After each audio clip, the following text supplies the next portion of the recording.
Mike Mussina will make his 10th postseason start here tonight. Here's the starting lineup for the Arizona Diamondbacks. They will lead it off with Tony Womack. Then it's Craig Counsell batting second. Luis Gonzalez hitting third. Rubio Durazo's the DH. Matt Williams, the third baseman. Steve Finley in center. Reggie Sanders in right.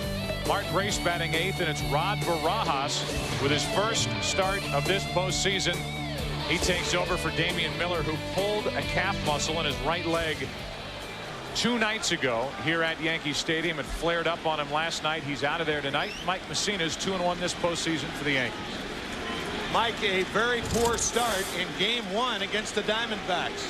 3 innings, 5 runs. He had a terrific first season for the Yankees with a record of 17-11.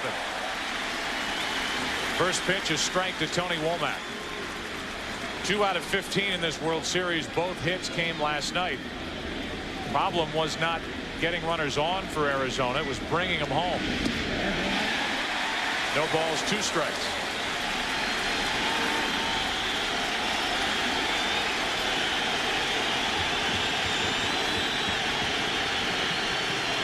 And here we go.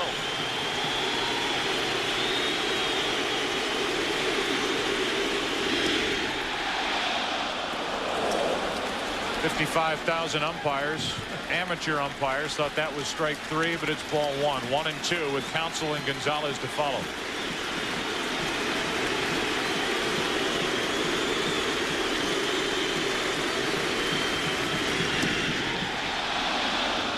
They thought so again. It's 2-2. That was closer than the 0-2 pitch. You can see Posada setting up outside. A lot of pitchers like the front corner of the plate, but that ball just missing. Good call, Jim Joyce. Now the 2-2 pitch to Womack.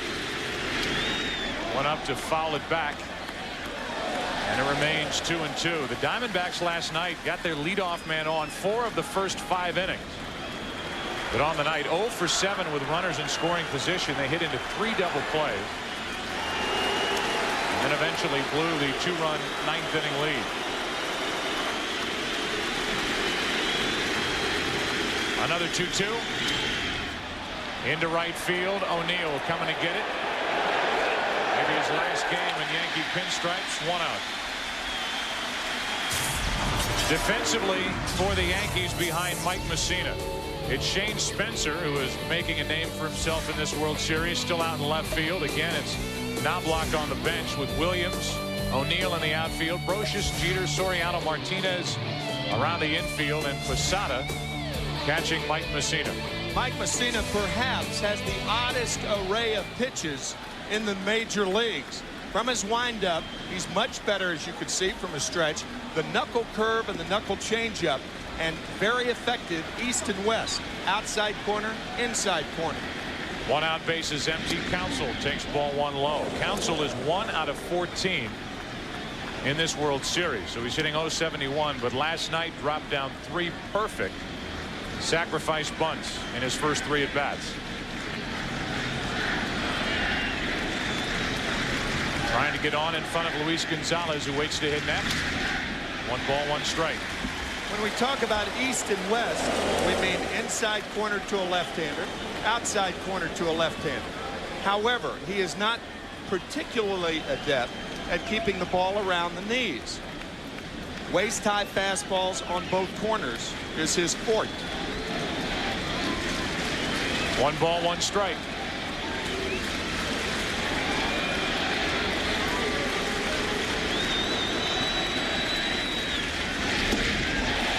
Ball, 2 strikes. When you talk to Joe Torre about that game 1 start for Mussina, in which he lasted 3 innings, allowing 5 runs on 6 hits and a 9-1 loss, all he says is he'll be better, and his teammates feel the same way, and the guys in the other dugout know that Mussina will be better in game 5 than he was in game 1. By the way, his first home postseason start as a Yankee.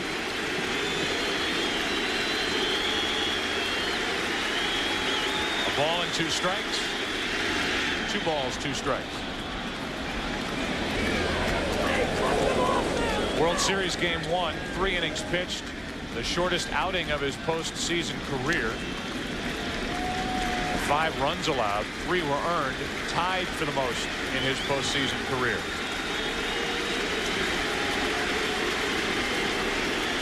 Two balls, 2 strikes with 1 out, nobody on in the first inning. 2 out. An example of the East-West effectiveness of Messina. Watch the tailing fastball get counsel. Front corner.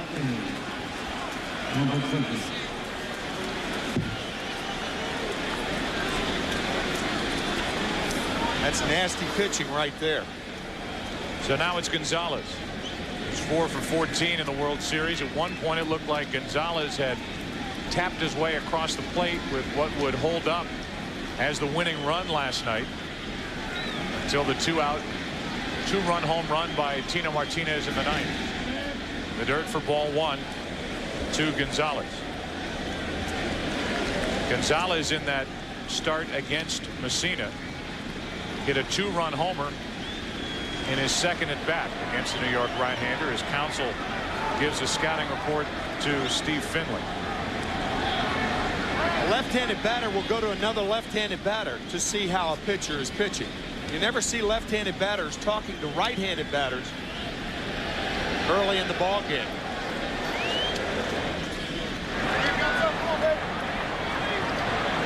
Counsel frustrated with his 1 for 15 start after being the National League Championship Series most valuable player.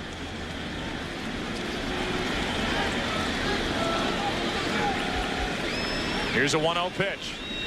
Gonzalez to Tino Martinez. Plenty of time. And a 1-2-3 first for Mike Messina. Bottom of the first against Miguel Batista. No score in Game 5.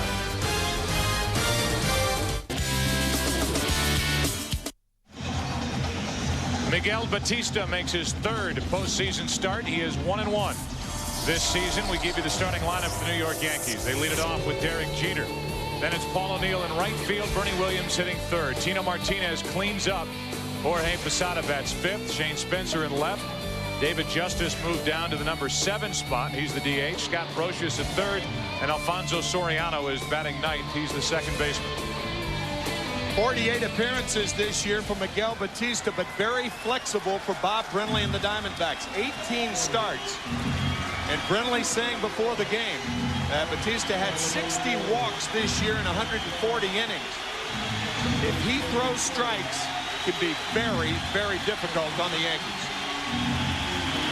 Standing ovation for Jeter as he leads it off in the bottom of the first.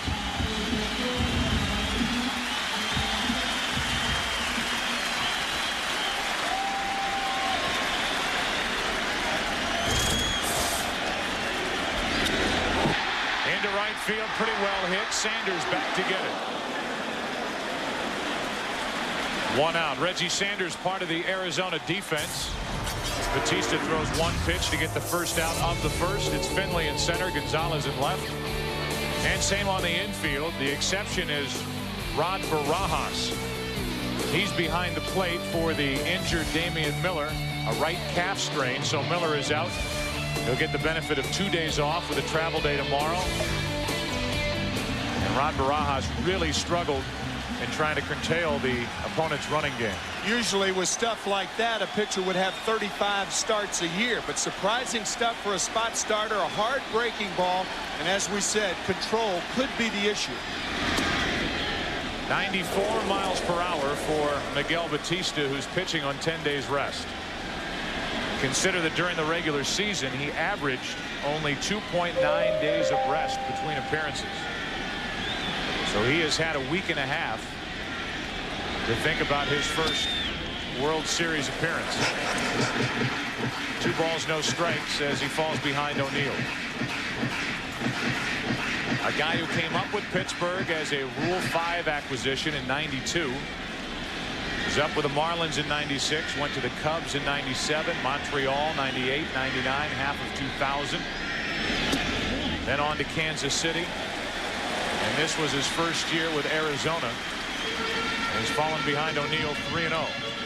Derek Jeter swinging at the first pitch. We'll see if Joe Torre gives Paul O'Neill the hit sign here. If he does, O'Neill will look down and in. I talked to O'Neill during the pregame part of our night as he draws a one-out walk. O'Neill, who came to the Yankees in '93 and has been right at the center of the success with Joe Torre at the helm, has played 9 seasons here. A .303 average over those 9 years. A member of 4 World Championship teams. 18 or more home runs the last 9 years. The longest streak by a Yankee since Mantle. He has flourished here in New York. Only a .259 lifetime average in Cincinnati. But has he ever picked it up as a Yankee? Here's Bernie Williams. Williams 3 out of 14 in this World Series, while the Yankees as a team are hitting only .160. They've scored a total of 7 runs in the 4 games played. But it's been good enough to somehow win the last 2 games to even this series. Good play by Rod Barajas, his first World Series appearance. And only his second appearance in this postseason. And it was the best way to find it out. He found out about 2 hours before game time that he was catching instead of losing sleep last night. Damian Miller on your right, the everyday catcher for the Diamondbacks, and so valuable to this team. It's Barajas tonight. The Yankees may test him before the end of the night. Had the worst percentage in throwing out potential base stealers in the National League with a minimum of 30 attempts. You combine that with Batista. Opponents were 24 for 30 against this right-hander and stealing bases against him. Now it's 6 in a row out of the strike zone from the hand of Batista, and a visit from Barajas. Yeah, our parting words from Bob Brenly today. Good stuff if he has good control. Bob Welch now behind, Bob Welch, the pitching coach, behind Bob Brenly. The one thing that you see with pitchers who have control problems, they carry their hands lower because the pitches, for the most part, are easier to control. We talked about Brian Anderson, the left-hander, the other day, bringing his hands down. And you could see Batista releasing the ball with the hands at his waist. On 2-0. That misses. It's 3-0.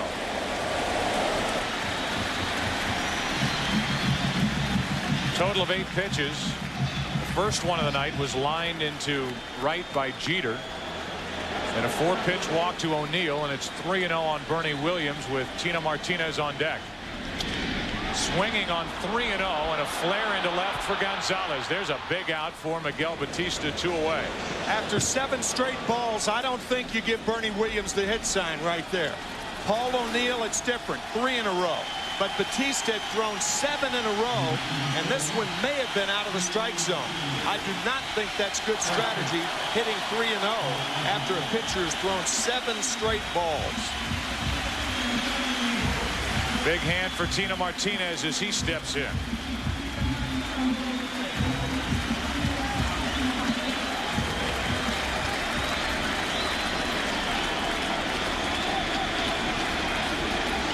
One on, 2 out.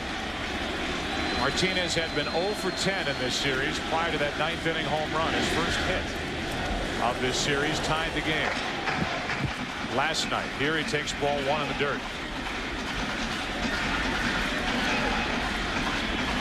Martinez, who carried this Yankee offense in the second half of the season, was their most consistent hitter really all year, leading the team with 113 RBIs, is hitting only 167 in the postseason. Out in front of that pitch, and the count 1-1. You can see Barajas sitting inside. The pitch was away. That's a nasty downward movement. Looked like a splitter from Batista.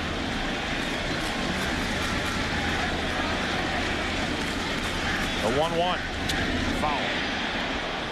Batista's had 2 very good starts this postseason.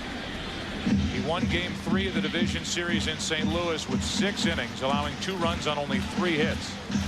And then in Game 2 of the National League Championship Series against Atlanta, he went 7, allowing 3 runs on 2 hits. And Here he is 10 days later, starting game 5 of the World Series, with the series even at 2 games apiece. 2-2 on Tino Martinez.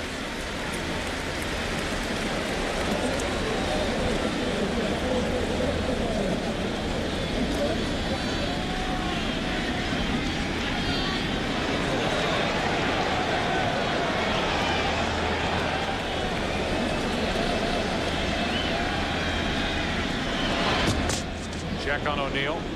These Yankees have won 9 straight World Series games here at home.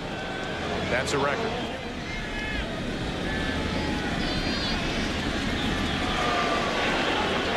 Winning 2-1 in game 3, and last night 4-3 in 10 innings. Another check on O'Neill. The 2-2 count on Tino Martinez at the plate.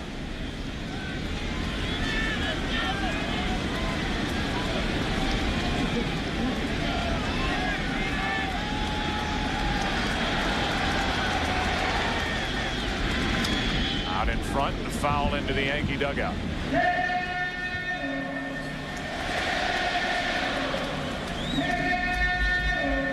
With 2 out and a runner on first, the more looks at a pitcher by Paul O'Neill, the more inclined he is to run.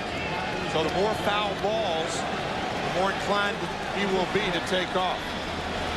A guy who at the age of 38 stole 22 bases this season.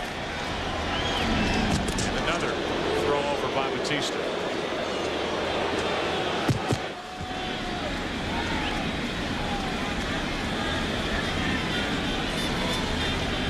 Thirty-year-old Dominican right-hander Miguel Batista.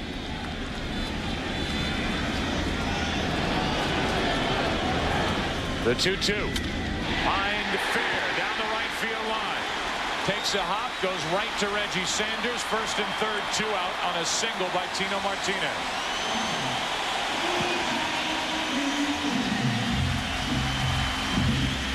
Martinez lightning fast with that swing on the inside fastball. A cut fastball, just fair.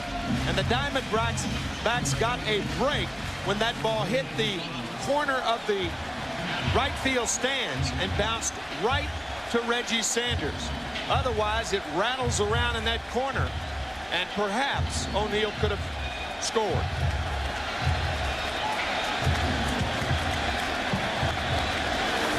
O'Neill showing the frustration as thought he might have a chance to score all the way from first on that ball down the line. Now it's Jorge Posada. Runners at the corners, 2 out. And a strike from Batista. Yeah, O'Neill knows how tough it is to play right field in this stadium. Ball's down the line. If there is no fan interference, it can rattle around there, hug the wall, allowing that runner to score, as you see in that area right in there.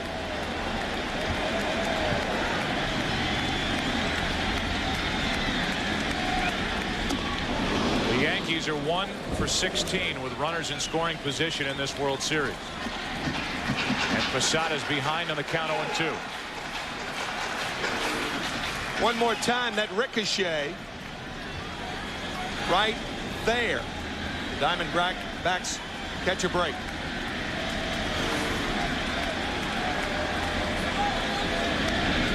Posada strikes out in the first inning, is over.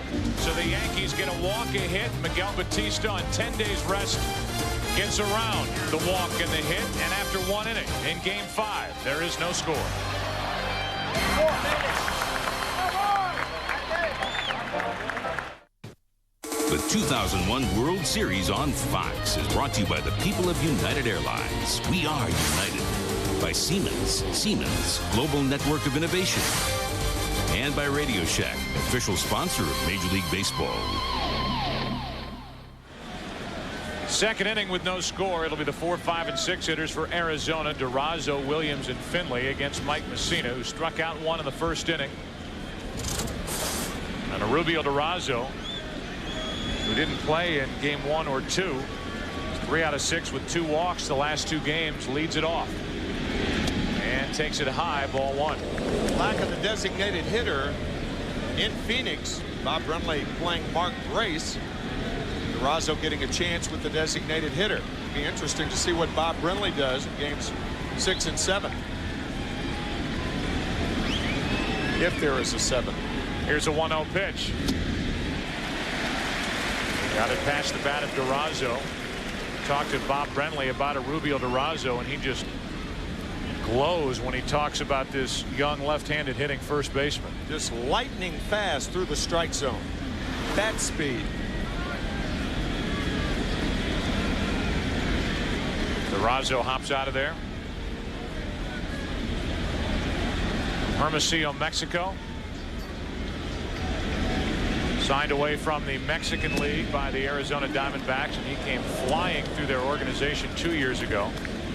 Last year slowed by a couple of wrist injuries. And this year, a lot of his playing time was cut down by a bad back. Speaking of a guy who's had his fair share of injuries, Matt Williams waits on deck. Here comes a 2-ball, 1-strike pitch. Durazo into center field. Williams. 1 out. Nice moment before the game here at Yankee Stadium when one of the most beloved Yankees to play for this organization stopped by, waved to the crowd. Don Mattingly, Donnie Baseball, and after throwing out the ceremonial first pitch, came over to Mayor Giuliani and gave him his jacket.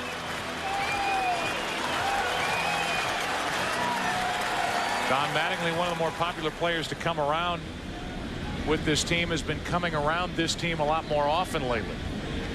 Called upon by Joe Torre to help Tino Martinez and others through the course of the season with their swing. And isn't it typical that Martinez gets his first hit last night, the game-tying home run, and Don Mattingly shows up? Yeah, after the fact. Yeah, right. Got to hit his first time tonight. Lightning fast, as we said, on that fastball inside. Here's an 0-1 pitch to Matt Williams. 0-2. Matt Williams, after the thrill of that 7th-inning 3-run home run in Game 2, has not done anything at the plate, and is only 3 out of 13 overall in this World Series.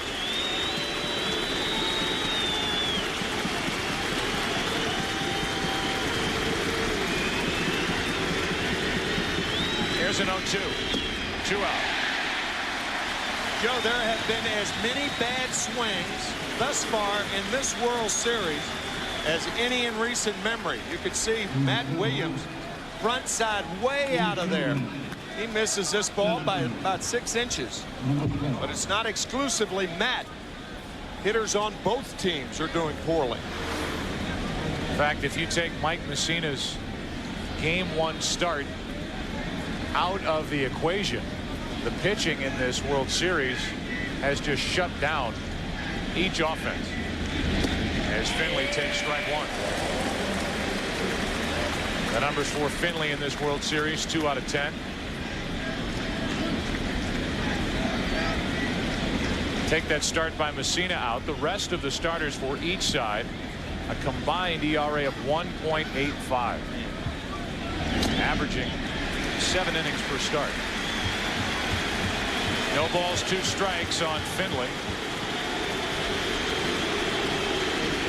Clemens got this started for the Yankees in Game 3. Orlando Hernandez. The bullpen, including Rivera, good enough for New York last night. Andy Pettit will be the Game 6 starter for New York against Randy Johnson. 1 ball, 2 strikes on Finley. Andy coming up to us in the parking lot before the game saying, "You guys doing the game on Saturday?" We said, "Yep." He said, "Well, I want to remind you to wish my son Josh, who'll be 7 on Saturday, a happy birthday. So we'll do it prematurely, Andy. How's that?" Here's a 1-2 pitch. 2-2. That's a pretty good Deer Park, Texas accent you got going. Yeah. I've worked on that for a long time. I'm sure you have. Home plate umpire caught a piece of that pitch in the dirt. It came up and got him, and Jim Joyce is walking around trying to shake off the pain. It got him on the right arm. It got Jim because it did not get Posada. Jorge going to his right and off the right arm of Jim Joyce. Joyce is joined by Dana DeMuth at first base, Steve Ripley at second, Mark Hirschbeck at third, Ed Rapuano down the right field line, and Dale Scott down the left field line. They're looking at the hand or wrist of Jim Joyce.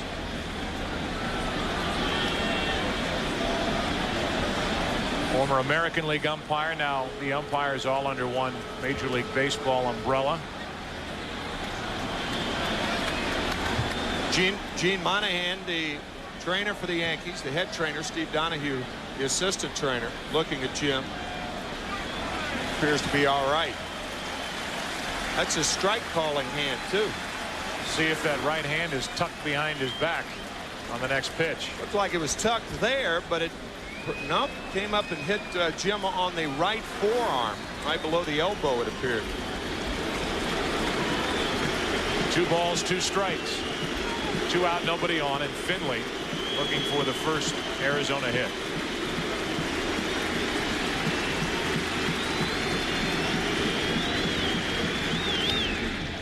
Popped up foul back behind the plate.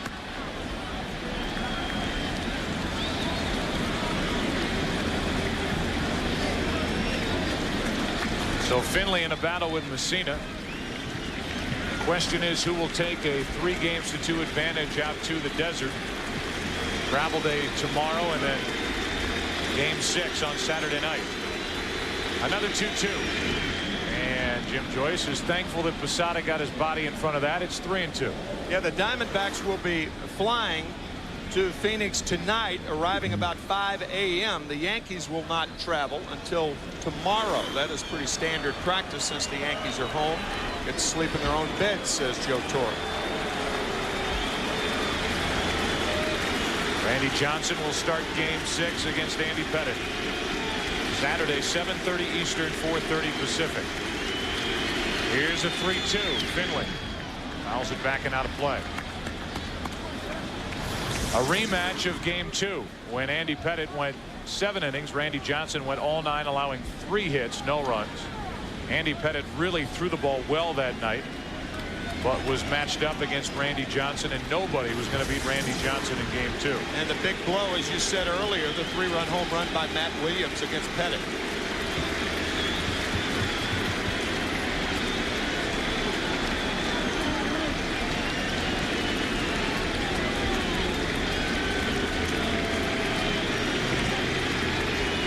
Another 3-2 to Finley. And the inning is over. 3 strikeouts now for Messina. He has been perfect through 2. Batista stranded 2 runners on in the first. He'll take on Spencer, Justice, and Brocious with no score. The 2001 World Series on Fox is brought to you by The Joy of Pepsi. By Shallow Hal, a new comedy from the Farrelly Brothers. Special sneak preview tomorrow. And by Taco Bell's new chicken quesadilla. Bottom of the second, no score. Bottom part of the order for New York against Miguel Batista. Allowed a 1-out walk. Then a 2-out hit to Tino Martinez, but struck out Jorge Posada to strand 2. And on a 95-mile-an-hour fastball that counts 0-1 on Spencer.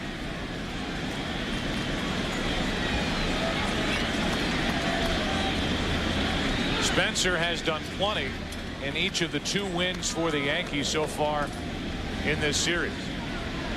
Games 3 and 4. He's done it defensively. He's done it offensively. And the home here 0-2. Whether it's been a diving catch, it's been his throwing arm, or a home run in last night's game. Spencer is right now a solid part of Joe Torre's lineup. Good pitch from Batista. Second strikeout for the Arizona right-hander. 1 out. A good splitter right there. Get Spencer. You could see Shane swinging over that pitch. We talked about Batista and where he holds his hands, delivering the ball with his hands around his waist. Mike Mussina's not like that. Mussina doesn't have control problems, but Batista does. Consequently, Mussina holds his hands high when he delivers the ball. Batista holds his hands low. Usually the lower a pitcher carries his hands, the more problems he has with control. Missing with ball one to David Justice, whose only hit came because Craig Counsell lost his footing in last night's ninth inning.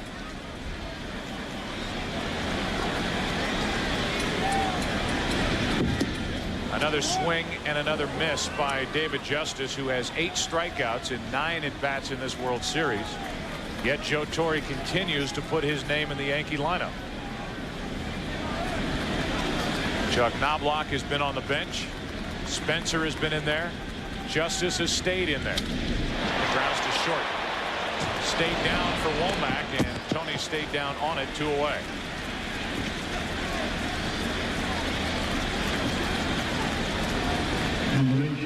Tony Womack, a guy who's bounced around defensively, former everyday second baseman in Pittsburgh. Then he came to the Diamondbacks. The Diamondbacks handed a huge contract to Jay Bell and eventually turned him into a second baseman, so they put Womack out in right. He's now come back into the infield, and he's played a solid shortstop, committing only 8 errors during the regular season. Well, he has committed 3 in the postseason. 2 out, nobody on, and Scott Brocious rounds it up the middle. Diving stop, Counsell. What a play, inning over. Craig Counsell to his right took a hit away from Scott Brocious. He always lets you know he's in the game. Might not be with a bat, with the glove. We know he's in game 5. Bob Brenly, wearing a microphone, had this early assessment on the pitching of Miguel Batista. Come on! That's big for him right there. If he can throw that pitch for strike when he's behind.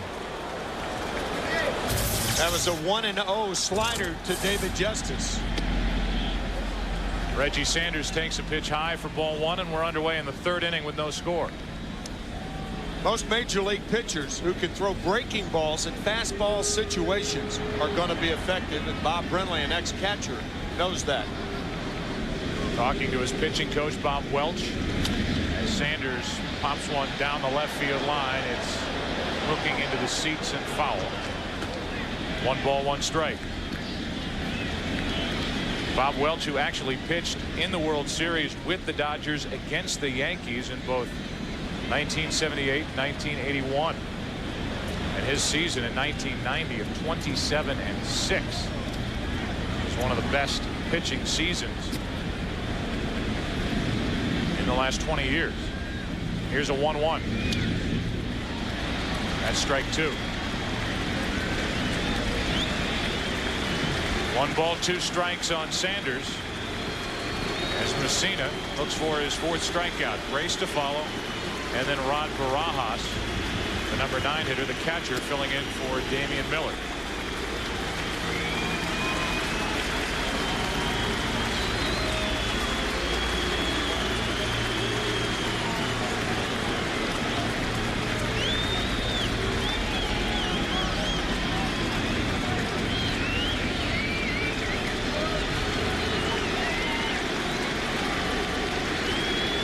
Here's a 1-2.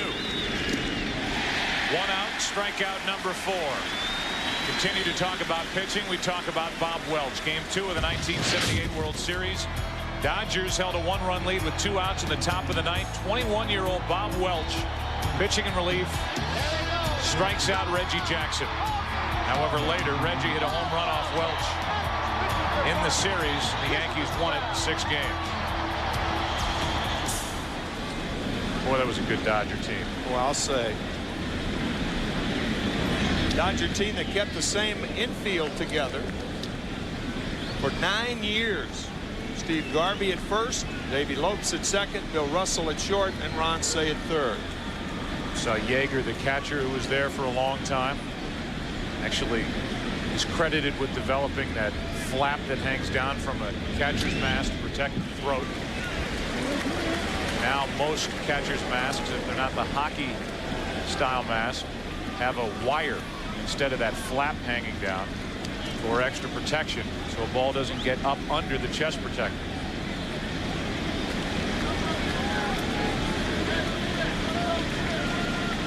1 ball, 1 strike, 1 out, nobody on. Grace. The home plate umpire Jim Joyce is going to stay on his toes back there tonight. 2 balls and a strike. Well, usually with pitching like this in the World Series, home plate umpires have problems because of the action of the pitches. Messina with an excellent knuckle curve thus far. On the outside corner with a 91-mile-an-hour fastball, it's 2-2.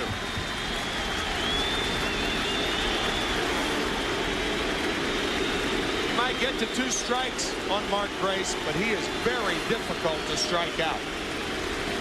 Messina struck out 4, 1 out, top of the 3rd inning, no score. Just inside for ball 3.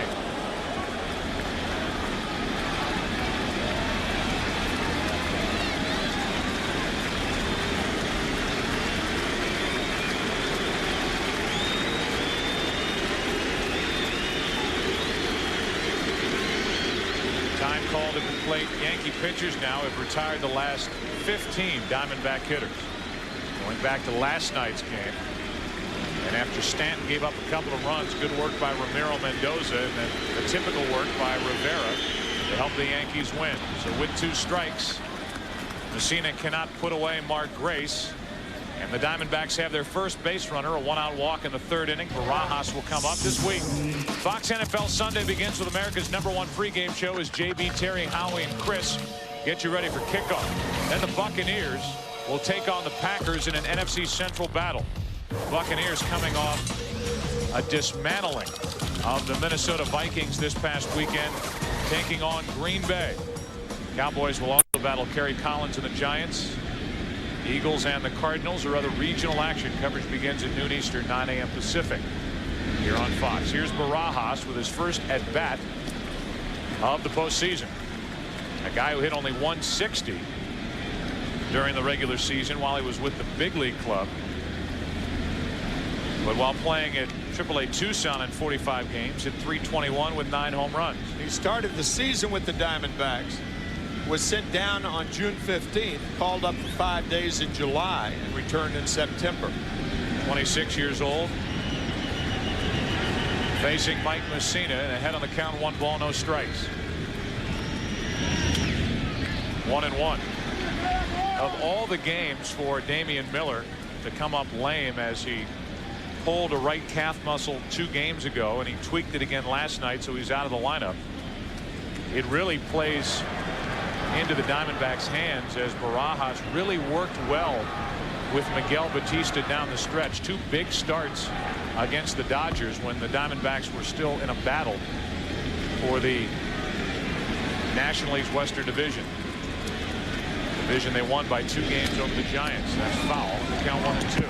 I think if Damian Miller were a left fielder, he could have played tonight. But because he's a catcher and has to squat, that's what makes the calf muscle strain much more difficult and limits his mobility.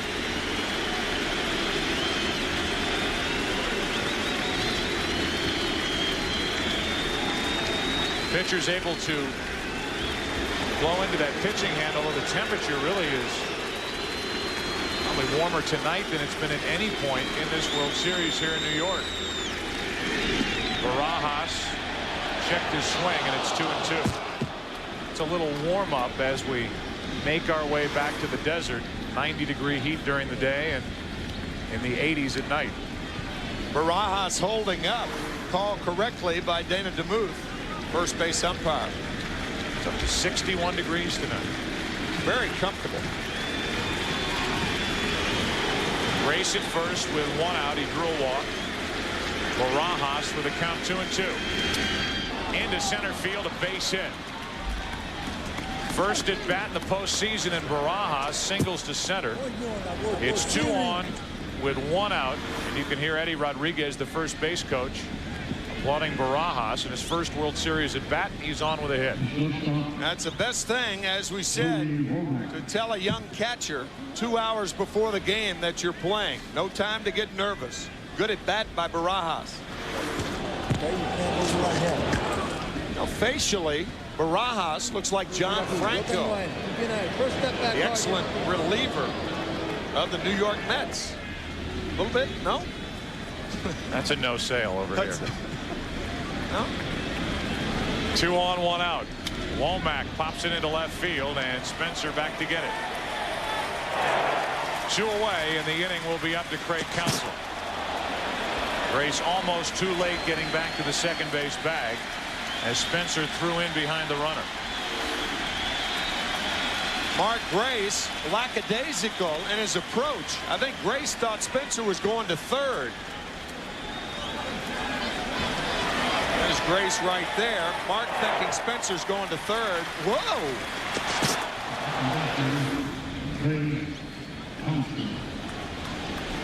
That'll make you hop a little bit in your 14th year in the big leagues. As Craig Counsell steps in with 2 on, 2 out. He's already made a terrific defensive play. He's 1 out of 15 at the plate in this series. One of the more awkward approaches to hitting that exists not only in the big leagues, but in Little League, in the minor leagues, you name it. This is a strange way to try and hit a baseball.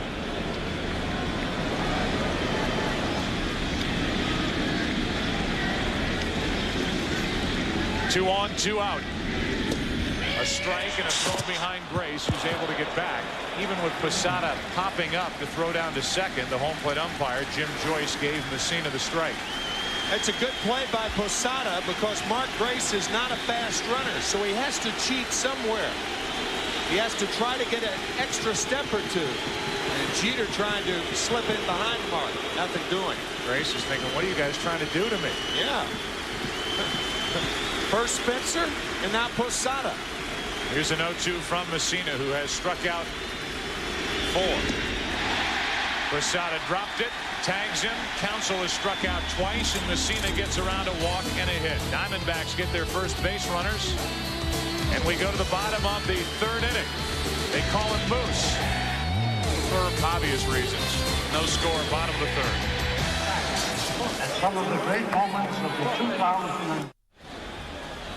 Alfonso Soriano first up for New York in the bottom of the 3rd with no score. The 9, 1, and 2 hitters, Soriano, Jeter, and O'Neill. Against the right-hander, Batista, who has settled in, retired 4 in a row with a couple of strikeouts, throwing hard tonight. And he hits the inside corner with strike 1. Soriano, 2 out of 13 in the World Series, hitting .261 in the postseason.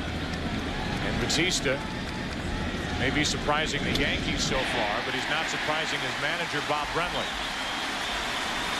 Mark Grace was Batista's teammate with the Cubs in '97. He gives us these words about tonight's starter for Arizona, Miguel Batista. He's very comfortable pitching in big games. He's done it all year for us, and he's a very confident pitcher. He says, I remember Bob Brenly asked him, he says, are you going to be okay to pitch this big game against the Dodgers? He says, Skipper, you sit back and enjoy the show. Well, he is on a big stage here. Bigger game than a divisional rivalry with the Dodgers or the Giants. Those 3 teams battled down the stretch in the National League West. Now it's the World Series, and he's trying to pitch around the leadoff hit as the Yankees put their leadoff man on for the first time tonight. No sitting back either for the Yankees. If the Yankees had to choose one man to get on base as the leadoff batter, it would be Soriano because of his speed. Stole 43 during the regular season, and again inside on Jeter, as the Diamondbacks have done since the curtain came up on this 2001 World Series. Derek has seen a steady diet of fastballs inside. Interestingly, the ball he hit for a home run last night, a slider from Kim. Here's a 1-0. Soriano running. Barajas throw. Got it. Rod Barajas was a late addition to the lineup for Arizona. He threw out only 12.9% of potential base stealers. Damian Miller's teammates are getting on him in the dugout because Barajas has a hit, and now he throws out Soriano. trying to steal for the first out in the third inning. He had a good pitch to handle and came out of the chute very well. And a quick tag by Womack. Fine play by Barajas. Now the 2-0 pitch to Jeter. The opposite way and foul. Perhaps the hit and run was on that play. But a lot of times when a pitcher crowds a hitter with the fastball, it ties him up. But the Diamondbacks very happy, obviously, that Barajas made the play. That is a strong throw in a big situation by Rod Barajas. Throws like that were not in the scouting report. No. The Yankees scouts put together on Barajas. Another pitch up and in on the hands, 93 miles an hour, and the count 2-2. You can see Barajas sitting outside. Batista said, I'm coming inside. There's the combination of Barajas and Batista. Barajas trying to calm down Miguel Batista. Missed his target by plenty, but got the strike on the foul ball. 2-2.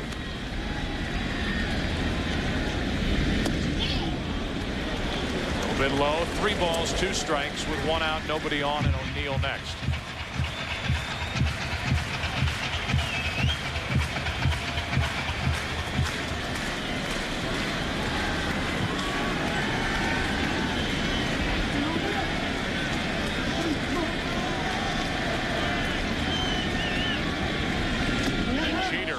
Swing struck him out. 3rd strikeout for Batista.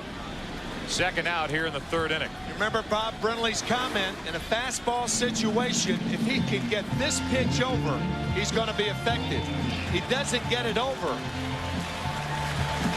but it's enticing enough to Jeter.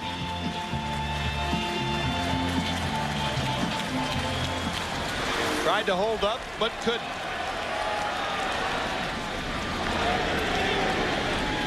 Jeter frustrated with that swing and his 2 at-bats so far tonight against Batista. 0 for 2 and now 2 out of 18 in this series. Here's O'Neill, and there's strike 1. Good pitch down and in. Another slider out of the strike zone. That's the thing with that high leg kick. Once you plant that right foot, it's very, very difficult to stop movement. That high leg kick, you see more check swing strikes than the other way.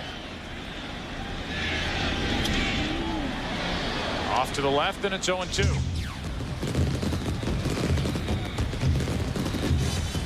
7:30 Eastern, 4:30 Pacific. The Yankees and the Diamondbacks game 6 on Saturday night, and a rematch of Andy Pettitte against Randy Johnson. And if there is a game 7, it'll be Roger Clemens against Curt Schilling.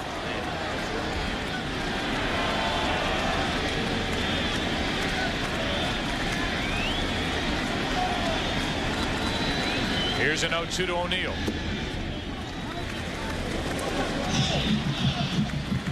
On deck is Bernie Williams. O'Neill walked his first time up.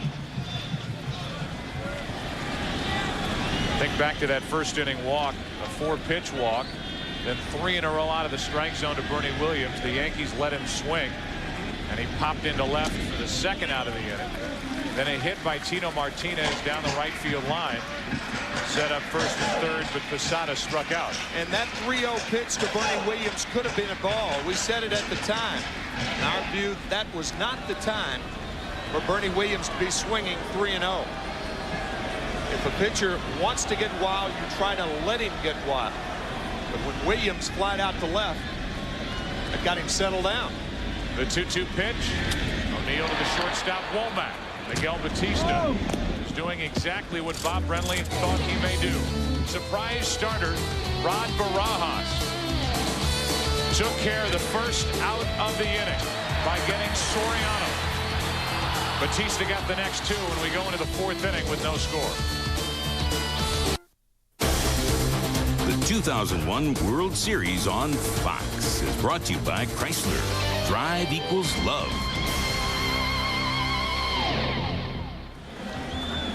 The first third of this game 5 is gone. No score. The Yankees have 2 hits. The Diamondbacks have 1. Arizona has the heart of its lineup. Gonzalez, Durazo, and Williams against Mike Messina. Gonzalez hit one hard to first, but grounded out to Martinez back in the first, and there's ball one. I was just thinking about that, Joe. Luis Gonzalez is picking the ball up very well against Messina. A line drive out his first time up, the home run, the two-run shot at Bank One ballpark. And laying off two pitches to go up in the count 2-0. Game one, 3 innings pitched. 5 runs on 6 hits tonight. 3 innings pitched, 1 hit, 5 strikeouts, and no runs. 2-0 pitch to Gonzalez. Good pitch. Breaking ball on 2-0, like we heard Bob Brentley talk about with Miguel Batista. It's 2-1. Took just enough off of this pitch. Almost had a screwball movement to it. Posada almost didn't catch it. Yeah, snow cone. Here's a 2-1 pitch. 91 miles an hour to get it by the bat of Gonzalez. 2-2. Once you show him a 2-0 changeup, then you've reestablished the fastball. Durazo and Williams will follow.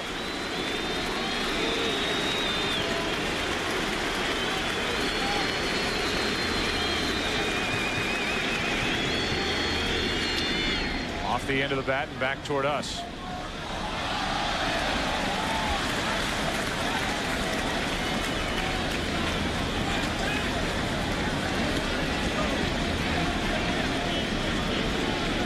It was the second at bat back in game 1 against Messina.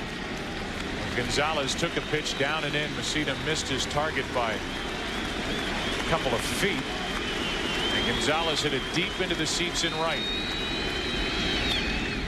Off balance here with this swing, gets under it. Soriano waits for it. Gonzalez 0 for 2.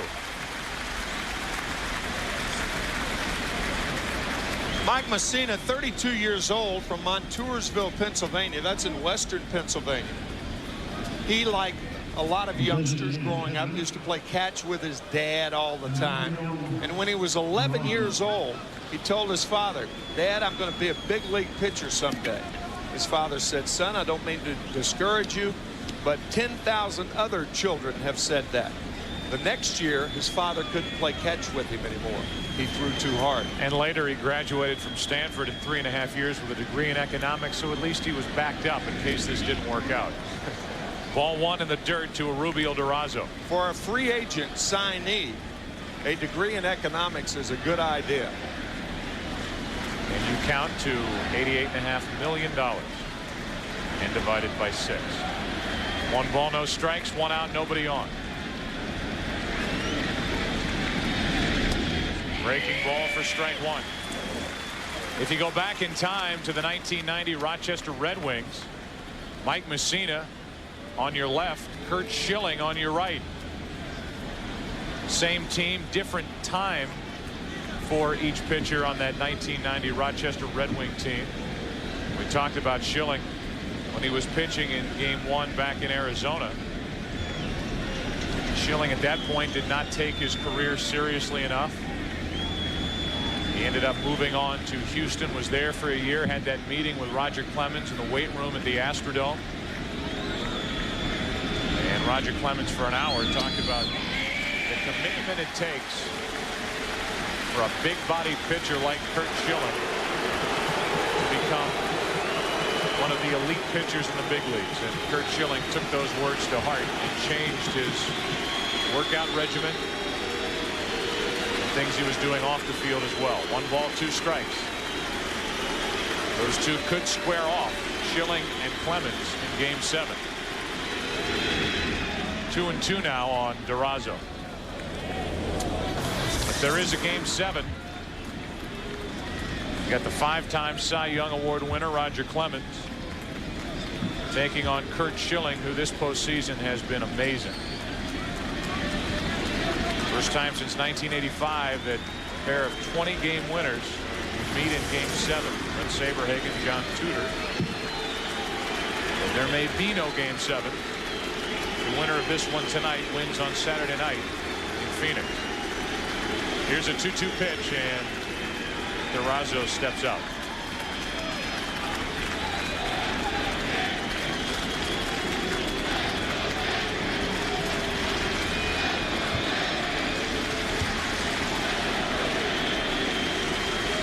One out, bases empty. Durazo strikes out. 2 gone. 6 strikeouts for Messina. Messina has everything working so far tonight. The knuckle curve out of the strike zone, as it often is when it's affected. That pitch is a misnomer. He throws it. He almost flicks it to the plate. He throws it with the fingertips. The changeup knuckle curve is thrown with one fingertip, and the regular knuckle curve, that's what that pitch was, thrown with 2 fingertips. And now with 2 out and the bases empty, here's Matt Williams. Struck out his first time. There's the knuckle curve, and there's strike 1 on Williams. Realize how strong the fingers have to be to pitch like Messina does. But he's been doing it for a long time, since a teenager. 1 on the ground, 4 through the air, and 6 into the glove of Posada.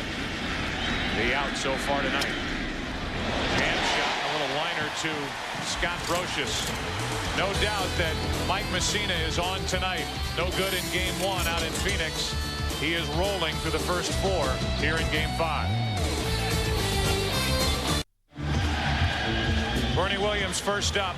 Bottom of the 4th inning, no score. Miguel Batista trying to match Mike Messina and doing a very good job to this point. Williams flying to left his first time, and a breaking ball misses low for ball 1.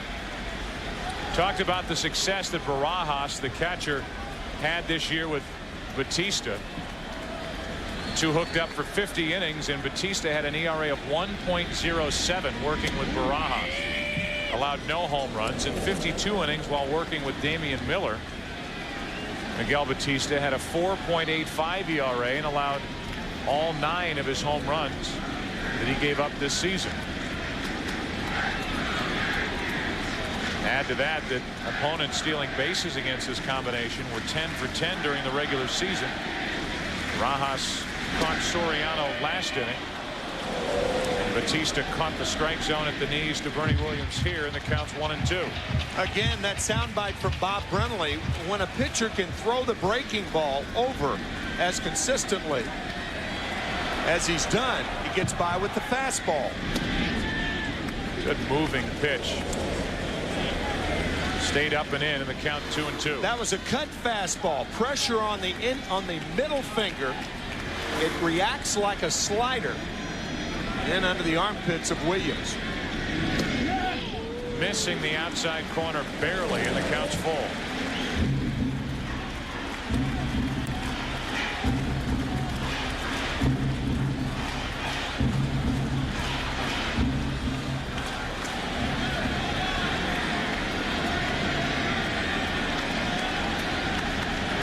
The 3-2 to Williams. A leadoff walk. Second walk handed out by Batista tonight. Try to get Bernie Williams to go for the slider. Bernie not biting. Here's Tino Martinez. Single down the right field line his first time up. Ball that hit off the railing and kicked to Reggie Sanders in right field, which eliminated any chance of Paul O'Neill scoring from first back in the first. Batista got out of that jam. Now he pops it up on the right side. Mark Grace wants it. Diamondback fans hold their breath as Grace pulls in a pop-up. It was in foul territory. 1 on, 1 out. We talked about Tino Martinez getting help from Don Mattingly. Mattingly in the background, and there he is watching Tino Martinez shortly thereafter against Ricardo Rincon hit a home run into the upper deck against the Indians. There have been a couple of times this season that Don Mattingly has checked in with the Yankees. He is here after Martinez hit that game-tying home run in the 9th inning last night. He's 1 for 2 today. Gary Denbo, the Yankee hitting instructor, obviously, he says anytime you have a chance to hear something from Don Mattingly, I welcome the help. Absolutely. 1 ball, no strikes on Posada. He's Gary Denbo, who took over this season for Chris Chambliss, who's been the hitting instructor for Joe Torre. The start of that 96 season. Here's a 1-0 on the inside corner. Good moving pitch, and it's 1-1. Again, the slider. So Batista, when falling behind, has been very effective with the slider to left-handed hitters thus far.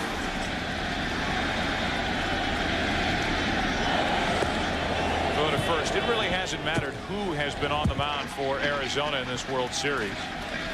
The Yankees just are not hitting. They've been getting clutch hits, and obviously last night thrilling hits for the New York fans. The combination of Brian Anderson, Mike Morgan, and Greg Swindell basically shut down this Yankee offense in Game 3. Tonight it's Miguel Batista as Womack goes to Counsell, who goes to first, and Batista is through 4 shutout innings. So whoever has towed the slab for the Diamondbacks has shut down the Yankee attack. Series tied 2-2, no score as we go to the 5th. Back after this from your local Fox station.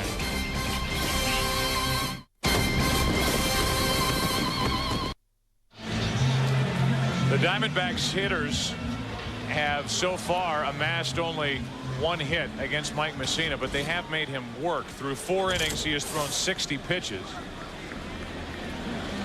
Consider that Mariano Rivera is needed, or is available if needed, but only available for 1 inning tonight after working 2 innings in Game 3 and 1 inning here last night. Joe Torre will not use him for more than an inning tonight. At least that's what he told us prior to the start of the game, and that could always change. Pitch count can be good news and bad news. For Mussina, so far, it's good news, because when you strike out hitters, you obviously throw more pitches. One of the reasons for the high pitch count, he has struck out 6. 6 strikeouts, 1 walk, 1 hit. Knuckle curveball in there to Finley. Whoa. Off the table. Here's a 1-1 pitch. Steve Finley jumping back off the plate on strike 2. 1-2. You see the pattern to Mussina is there's no pattern.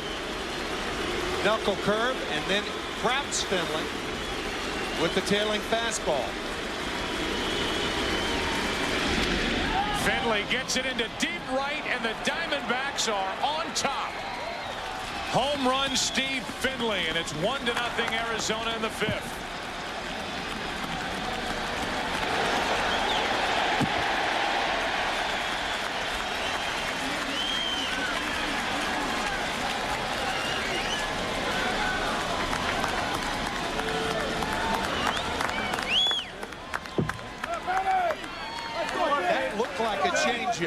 Could have been a backup slider. But Steve Finley's eyes had to get awfully big with whatever it was in the middle of the plate. He crushed that ball. Now Reggie Sanders takes a pitch in the dirt. Ball 1. Finley turning to Posada and said, Jorge, I'll handle this one. Mussina gave up 20 home runs during the regular season. The Diamondbacks and their bench, they knew it immediately. And Arizona is out in front 1-0 here in the 5th inning.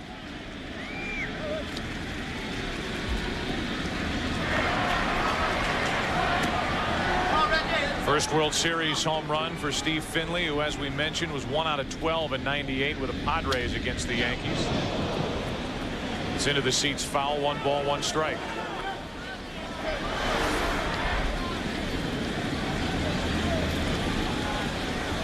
Could have been a knuckle curve. Whatever it was in the middle of the plate, but not for long. Here comes a 1-1 pitch to Reggie Sanders on the inside corner. 1-2. There have been a lot of hitters going around the bases in this World Series, but not a lot of hitters on base. Either a home run or nothing. All or nothing at all, as Frank Sinatra would sing. Here's a 1-2 pitch. Sanders strikes out, and that's strikeout number 7 for Mike Messina. Take something off the curveball here to get Reggie Sanders. The Yankees in the bottom of this 5th will have Spencer, Justice, and Brocious. As Mark Grace digs in. Grace went deep last night, got one into the upper deck. A game-tying home run in the top of the 4th inning. It stayed a 1-1 game until the Diamondbacks got 2 in the 8th. Grace down the right field line, hooking foul. Last night, 3-1 pitch.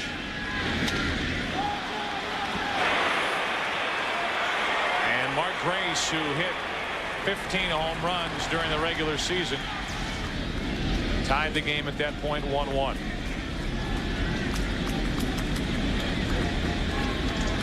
One out, nobody on. Grace grounds to Martinez. 2 out.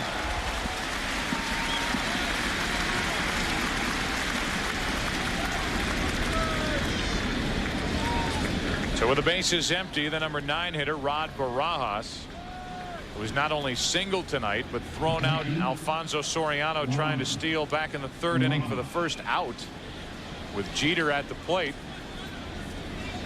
digs in.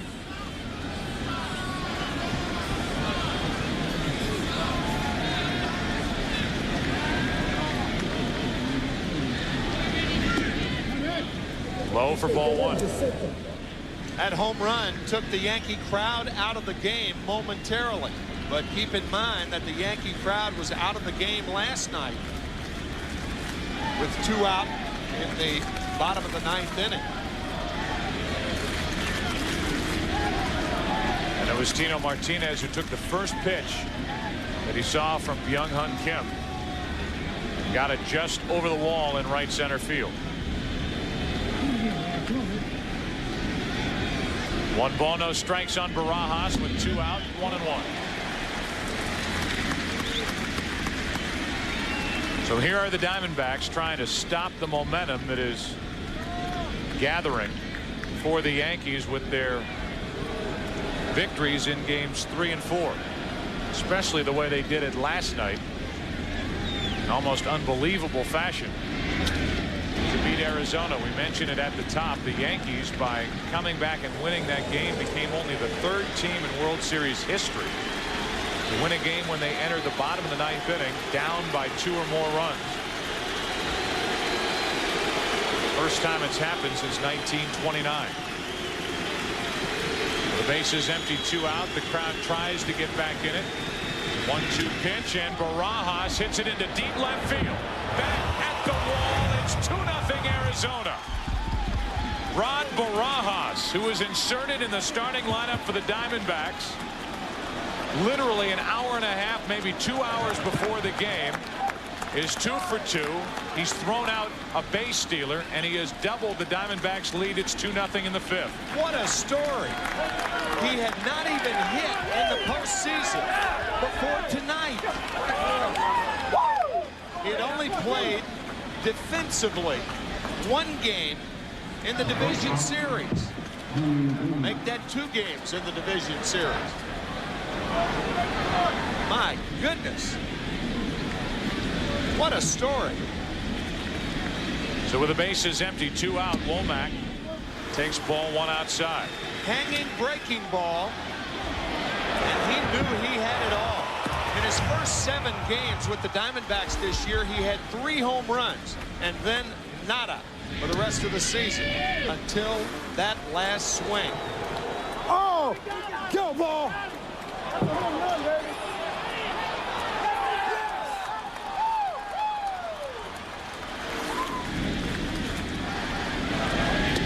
There's a strike to Womack, and it's 1-2. So Bob Brenly has seen Steve Finley hit his first career postseason home run in this inning.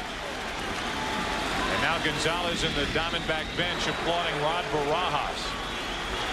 Damian Miller, one of the first to greet Barajas when he got back to the dugout as Womack strikes out. The damage is done for the Diamondbacks. Steve Finley led off. got one out to right. With 2 out and the bases empty. A guy trying to be a Game 5 hero, Rod Barajas, got into one. And with that, after 4.5, it's 2-0 Diamondbacks. Here is our MasterCard fan cam as we play the bottom of the 5th in Game 5. I see trees of green, red roses too. I see them bloom for me and you. And I think to myself, what a wonderful world.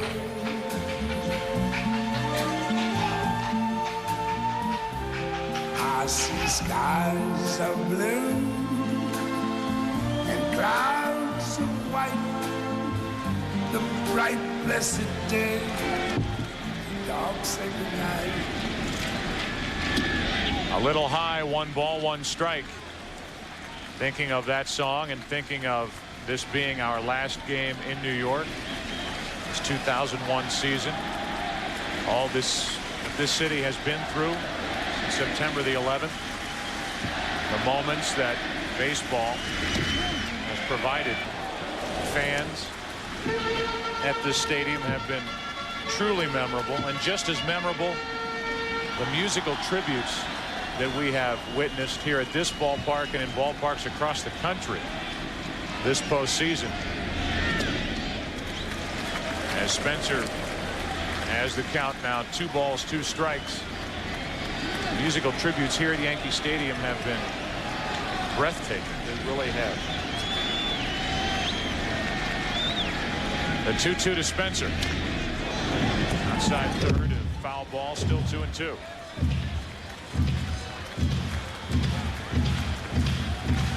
Police officers bringing that tattered American flag here to Yankee Stadium, recovered from the World Trade Center site.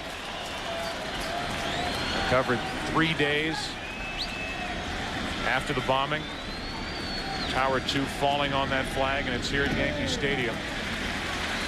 It has been flying out in center field these 3 games here at Yankee Stadium. The Yankees find themselves down 2-0, and Miguel Batista has been fantastic. So far, no runs on 2 hits. 3-2 pitch. Up the middle. Diving stop. Counsell again. Safe at first as Grace couldn't dig it out. Counsell showing tremendous range time and time again out of the second base position. This is the 3rd time he has gone to his right, dived for the ball, and made the play. Mark Grace normally would come up with the ball like that.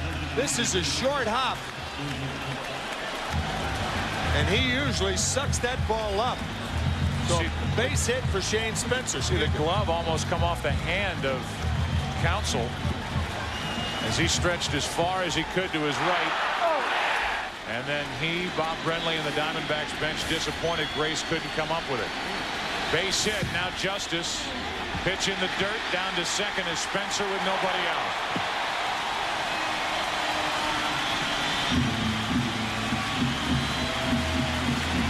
So the fine diving play by Counsell, but Grace unable to come up with the short hop, and now Barajas can't come up with the short hop. Spencer, an excellent base runner. He's not as fast as some Yankees, but excellent instincts on the bases. Takes second easily.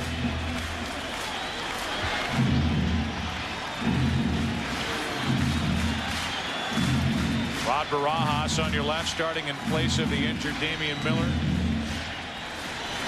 Seated in the dugout, right in the center of all this action, is Miguel Batista, who takes a moment to rub up the baseball.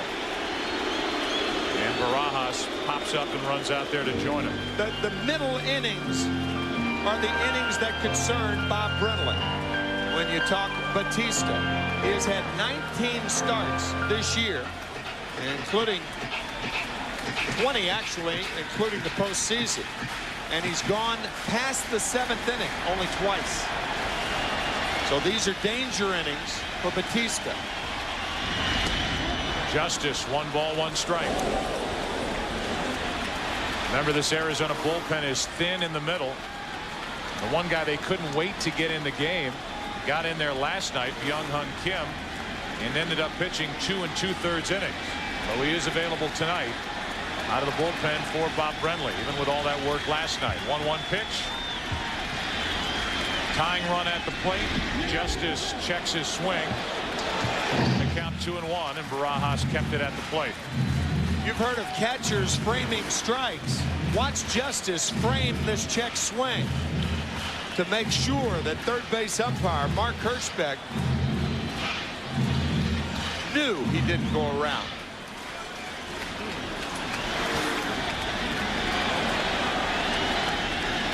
So now a 2 ball, 1 strike count on Justice. Rounded out his first time, and he's 1 out of 10 with 8 strikeouts in this World Series. 2 balls, 2 strikes. Could have been ball 4 to Dave Justice, but it's 2-2. 4 balls out of the strike zone, and he has swung at that slider or splitter. Well, that ball, the bottom fell out of that thing. Runner at second for New York. Nobody out. Justice trying to get him over or get him in. Strikes out again. David Justice, his frustration continues, and so does the frustration of the fans here at Yankee Stadium. 9 strikeouts in 11 at-bats. Going after a lot of bad balls. All 3 swings, bad pitches. 5 pitches, 5 balls, and a strikeout for Batista.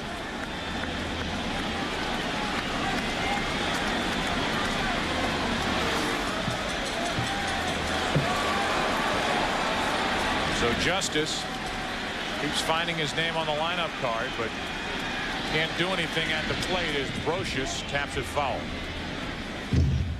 Not even a productive out for David Justice. He pulls the ball, fly ball to center field or to right field, pulls the ball to the right side of the infield.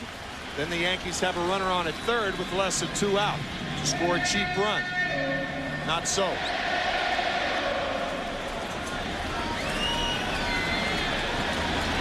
The Yankees have only 3 hits. The Diamondbacks have only 3 hits, but 2 of them left the park. Runner at second, 1 out. In the 0-1. 1 ball, 1 strike.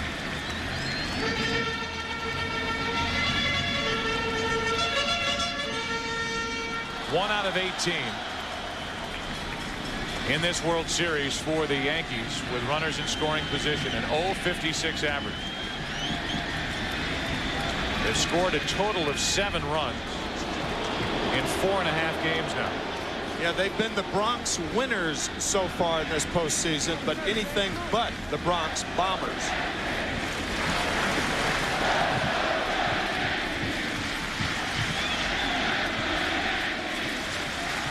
Crowd trying to get him going. Brocious with a runner at second, 1 out. He's up on the count, 2 balls and a strike.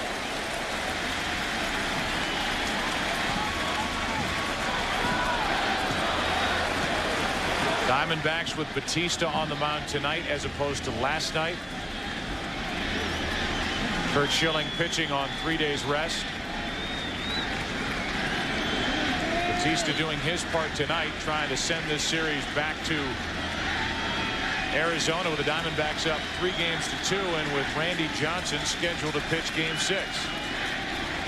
Leading 2-0 in the 5th inning. A 2-1 pitch, 3 balls and a strike, with a rookie Soriano waiting on deck. Diamondback scouting report: keep the ball away from the inside part of the plate to Scott Brocious. Some guys are low ball hitters, some guys high ball hitters. Brocious, an inside hitter. Pitch number 65 coming from Miguel Batista. 3-1 pitch to Brocious.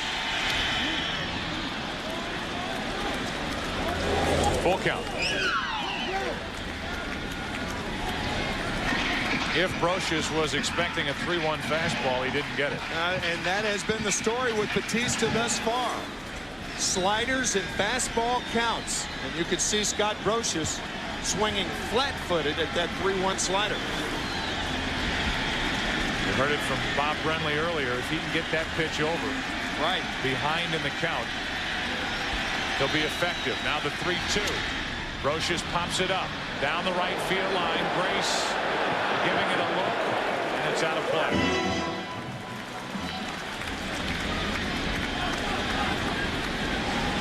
Brocious broke his bat, and Grace is happy that he didn't break something going on top of that tarp down the right field line.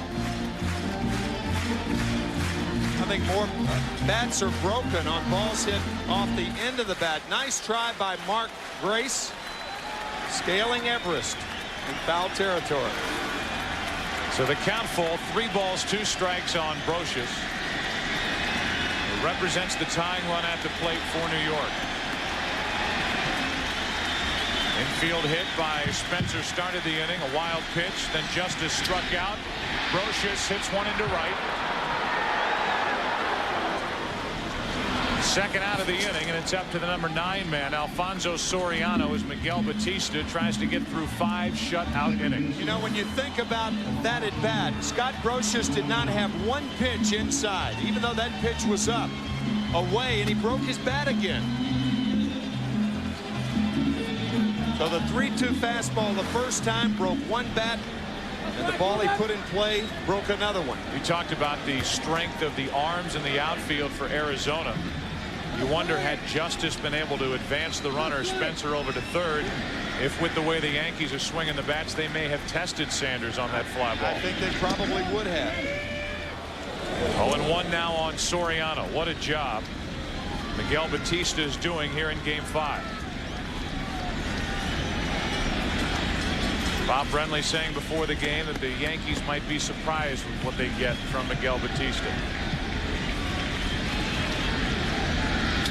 Soriano to third. Williams backs up. Long throw. Inning over. I'm sure the Yankees are surprised with what they're getting from Miguel Batista. The Diamondbacks aren't. He has been terrific.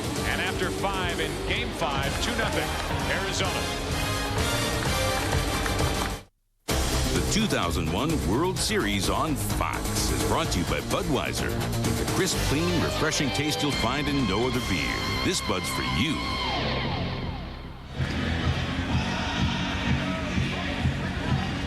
There's Michael Brenly, Bob Brenly's 15-year-old son, doing YMCA with a grounds crew here at Yankee Stadium between the end of the 5th and the top of the 6th.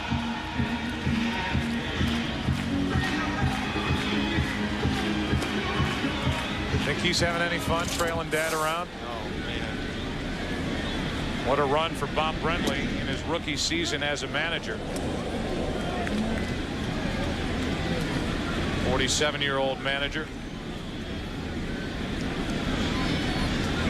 And he has heard one opinion after another about the decisions going into last night's Game 4 and during last night's Game 4. Should you start Curt Schilling on 3 days rest? I think with the way Curt Schilling pitched, now having him available for Game 7, that was the right decision. No question. Then the question was, should he have come out after 7 innings? As Counsell taps it at the plate, 1-2. And when you consider the move that Bob Brenly made, not only taking Curt Schilling out, but going to Byung-Hun Kim, who hadn't pitched in this World Series, the young 22-year-old right-hander who made his series debut here in Yankee Stadium with a 2-run lead in the 8th inning. And Kim ended up striking out the side in the 8th inning. Whether you agree with the decisions or not made by Bob Brenly, you have to realize and give him the fact that he is not scared to make moves. Not scared to be second-guessed, and he has been second-guessed all day. Here is tonight's box score for Arizona, brought to you by John Hancock. And the hits by Finley and by Barajas. The only hits for the Diamondbacks in tonight's game. Finley hit a home run, was followed by Barajas going deep. 2 solo shots in the 5th inning. The critics of Bob Brenly last night want it both ways, and they try to work both sides of the street. They say, first of all, that there's no way that Curt Schilling can come back with 3 days rest. And then they say there's no way you take Curt Schilling out of the game and bring Kim in. The same critics. It's foolish, in my view. 1 ball, 1 strike on Gonzalez. Bob Brenly, the first rookie manager to guide his team to the World Series since Jim Fry did it with Kansas City back in 1980.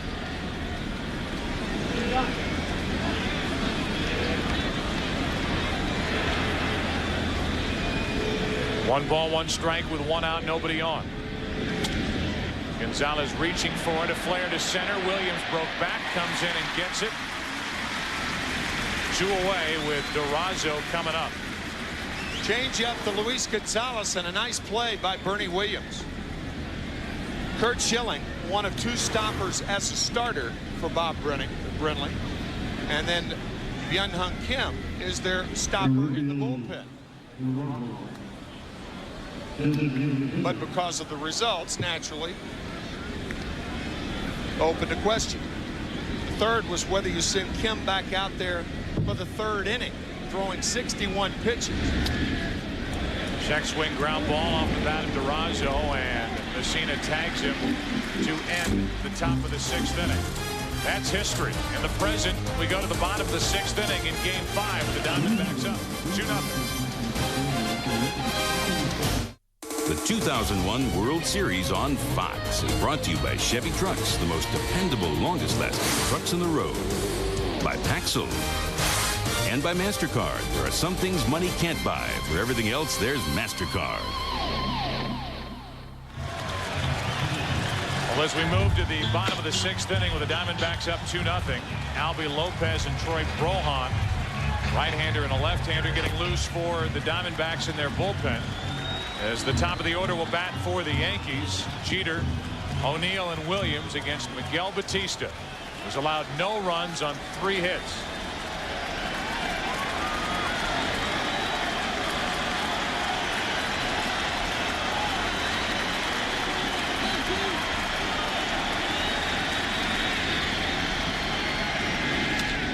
Up the middle, and a good start for New York. Jeter's 3rd hit of this World Series.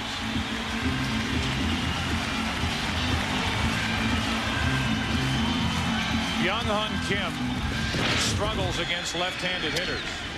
And it was O'Neill who floated a hit to left field in the 9th inning with 1 out. And then with 2 out, another lefty, Tino Martinez, hit the game-tying home run on the first pitch.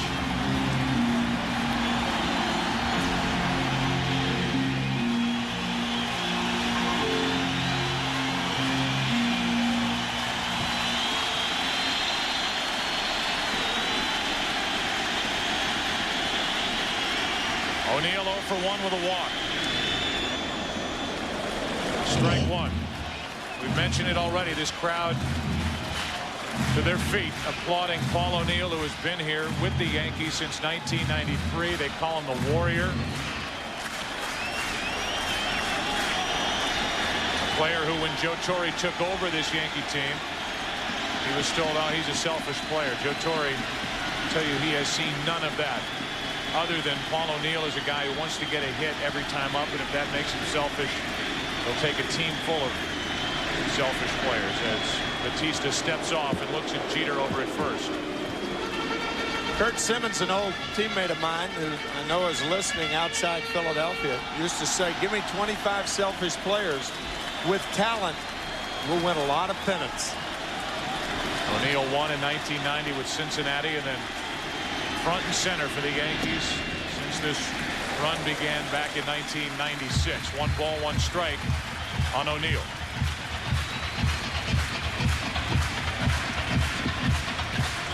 O'Neill did not start in Game 1 or Game 2. He is 3 for 10 at the plate. He's the tying run at the plate right now. And Batista falls behind him 2-1.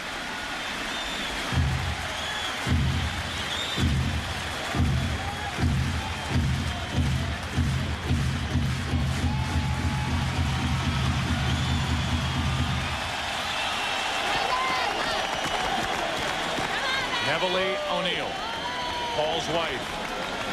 Paul has hinted that he will retire at the end of the season. He's never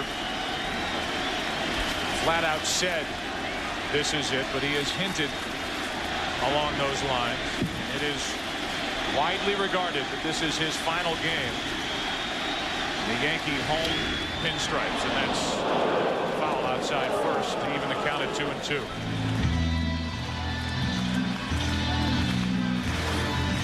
A slider to O'Neill with the count. 2 balls and 1 strike. Jeter hit a slider. I think the surprise of the slider from Batista has gone, and that's why Bob Brenly has Lopez and Brohan warming in the bullpen.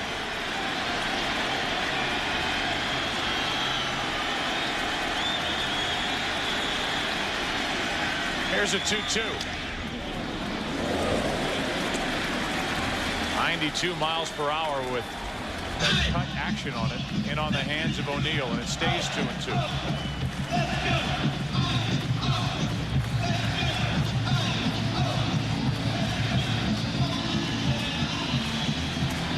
Paul O'Neill, at the age of 38, became the first player in Major League history to hit over 20 home runs, steal over 20 bases. Hit 21 home runs, stole 22. Has not driven in a run in this World Series. He has hit 2 home runs this postseason, has 3 RBIs.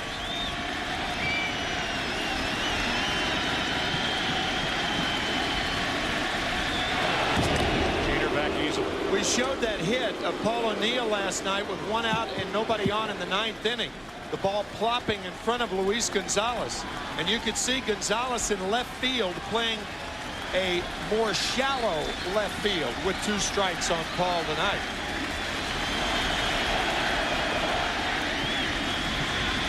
The 2-2. Slow roller to Counsell. Tag for 1 out. Double play. What a play by Craig Counsell, who defensively has been terrific here tonight in Game 5. Proper play by Jeter, trying to knock the ball out of the glove of Counsell. And the gritty Counsell completes the double play. If there were runners on first and third in this situation, the runner going from first to second stops and gets caught in a rundown. There's no sense in stopping if you're the only runner on. So Jeter doing the proper play, and a fine play by Counsell. And now with 2 out, nobody on, Miguel Batista 1 out away from pitching. 6 shutout innings here in Game 5. Bernie Williams stands in his way. Williams 0 for 1 with a walk.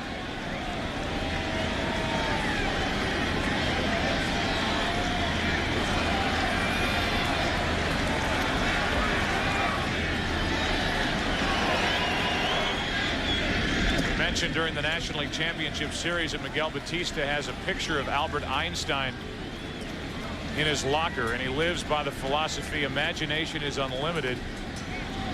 You know what you know, you do what you can do, but imagination is unlimited. A man is as big as he can dream, and who could have dreamed that Miguel Batista would step to the mound after that deflating, devastating loss the Diamondbacks suffered last night. Trying to go through 6 shutout innings in Game 5. He's behind in the count 2-0 on Bernie Williams.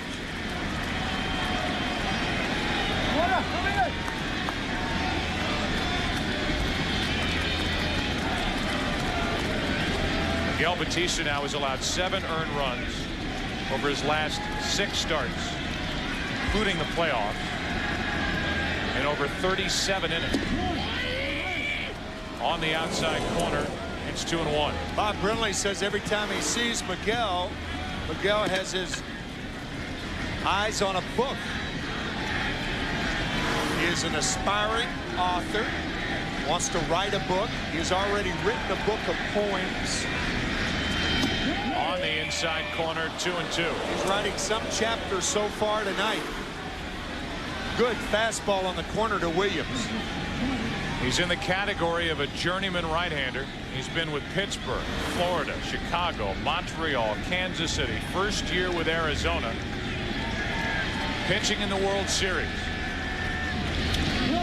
And the count stays 2-2 on Bernie Williams. Working on being a journalist right-hander. That's right.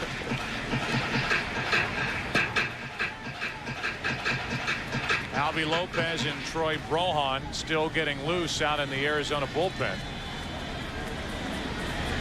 With a switch hitting Bernie Williams at the plate, and the left-handed hitting Tino Martinez waiting on deck.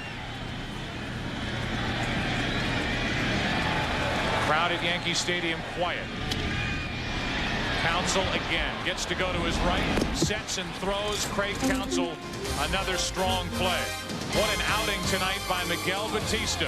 He gets through 6 shutout innings. We go to the 7th here in Game 5. 2-0 Diamondbacks. Back after this from your local Fox station.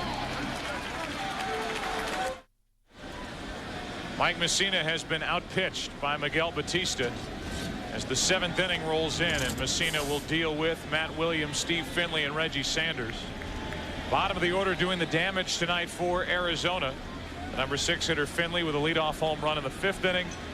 With 2 out later in the 5th, the number 9 hitter Rod Barajas, a late addition to the starting lineup for the Diamondbacks, hit a home run. It's 2-0.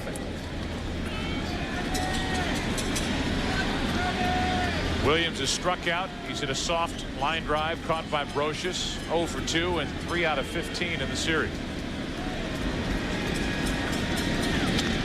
To the left side, Brocious. 1 away. Let's give you a look as we play in the 7th inning. The in-game box score for the Yankees, brought to you by John Hancock. Jeter has a hit. Martinez has a hit. Spencer a hit. Soriano a hit. No runs. A couple of walks handed out. Along the way, Miguel Batista's racked up 4 strikeouts. Here is Finley, who got a 2-run inning started in the 5th with a home run.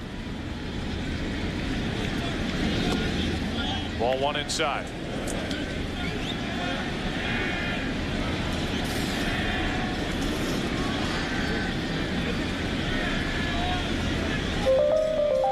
Heard a lot tonight about the knuckle curve that Mike Messina possesses as he misses low, and the count is 2-0 on Finley. So far, Messina has thrown 90 pitches. 8 strikeouts to go along with 1 walk. And only 2 runs on 3 hits as Finley gets a base hit to right. He's 2 out of 3. Mike Messina has this to say about his special curveball. I'll throw it for a strike. I'll try to throw it in the dirt. I'll try to bring it back door sometimes. You know, there's different ways that I try to use it. Try to change speeds on it once in a while. It's become a effective weapon for me, and now even more so that I do different things with it. He's had a good one tonight. He has, however, hung one to Barajas. I think the first pitch to Finley was a change or a backup slider, but clearly the one to Barajas was a knuckle curve that stayed on the inside part of the plate. And Rod gets his first World Series home run. What a game he's playing. Sanders so far has been to the plate twice, struck out twice. They're keeping an eye on Steve Finley, who stole 11 bases during the regular season. So far for the Diamondbacks tonight, it's been Finley and the battery of Barajas and Batista.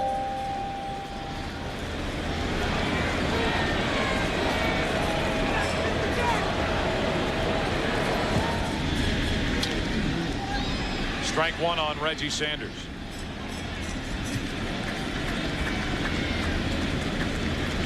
Well, this crowd, which was such a factor in last night's game, The late innings. This place just shaking. As the Yankees got 2 in the 9th to tie it, 1 in the 10th on the home run by Jeter to win it. They have been taken out of this game altogether.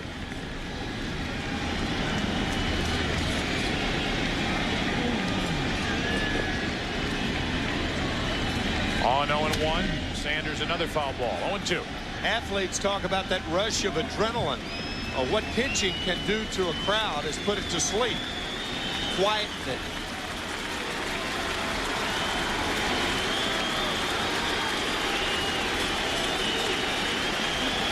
Crowd wanting a Messina strikeout.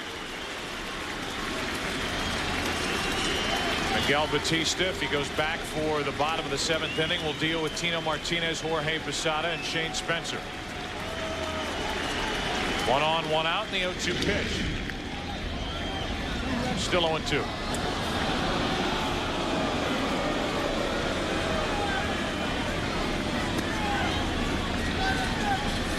So a better outing and effort tonight from Mike Messina compared to Game 1 of this World Series, but so far it's not good enough. Matched up with Schilling in that game. Matched up with Batista in this game. Schilling allowed 1 run in that Game 1. So far, no runs on 4 hits as Finley draws another throw. Perhaps you saw Jorge Posada, after he gave the sign, looking up at Reggie Sanders before he positioned himself inside. You'll see that a lot. Catchers checking the eyes of hitters. Make sure they're not peeking back there.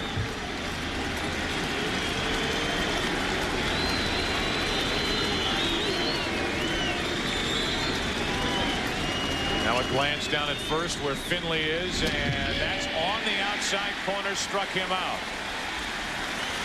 Strikeout number 9. The curveballs of Mike Messina. The first 3 did something. A lot. But this pitch to Steve Finley. First run of the ball game, upper decker, and this knuckle curve staying inside the Barajas. The only scoring of this game. Both home runs coming in the 5th inning. Now it's Mark Grace at the plate. Grace is 0 for 1 with a walk. Runner at first, Finley, 2 out.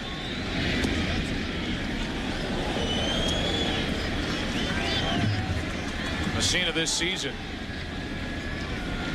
with whatever combination he was a part of with the catching corps, allowed only 9 stolen bases in just 22 attempts against him. Finley has yet to take off, and he stays put as Grace trying to check his swing, could not. It's 1-1. Mike Messina has quick feet. He also has a quick delivery. And the good changeup to Mark Grace. Mark couldn't hold up. Mark, a front foot hitter, which means he doesn't stay behind a lot of balls. Often his swing is over pitches. That's why he doesn't hit a lot of home runs.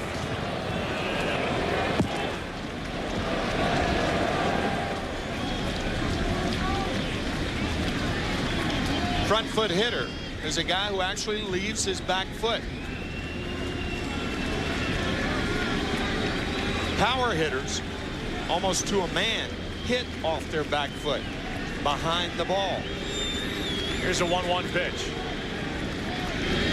In the dirt, gets away from Posada. Finley down to second. Posada couldn't find it. Eventually got there, and now Finley's in scoring position with 2 out here in the 7th. Posada couldn't corral this, and now Messina falls behind Mark Grace. I know Rod Barajas has a couple of hits, but if I'm Joe Torre, I put him on right here. And that's what they'll do.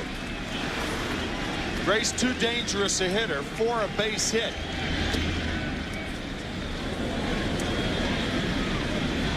First intentional walk of the night. Messina walked only 2 intentionally all season, and now with 2 on, 2 out, here is one of the heroes for the Diamondbacks in Game 5, Rod Barajas, in the 5th inning. Breaking ball, and got it into the seats and left. Second home run of the inning. Those are the only runs of the night. 2-0 Arizona. Another chance for Barajas. He's also thrown a man out trying to steal. He has singled as Stanton gets loose for the Yankees out in their bullpen. Get back to the top of this lineup. It's one lefty after another. Womack, Counsell, Gonzalez, Durazo. So Stanton's getting loose, but it's Messina on the mound with 2 on, 2 out. 2-0 Diamondbacks. Barajas. Strike one.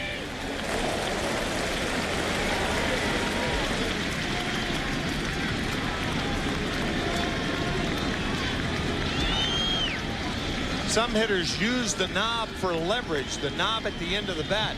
Barajas actually overlaps the knob.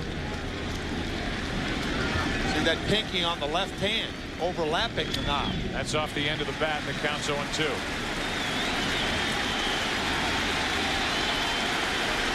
And the crowd tries to climb back into it.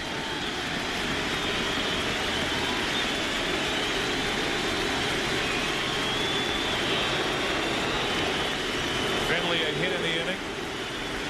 Moved down to second on a wild pitch, then the intentional walk to Grace. 2 out and an 0-2 count on Rod Barajas.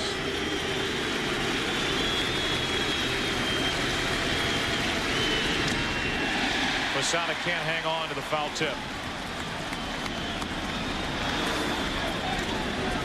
Off the plate by Messina.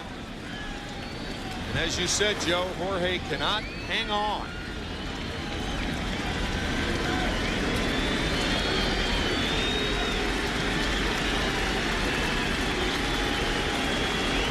Barajas looking for his 3rd hit of the night.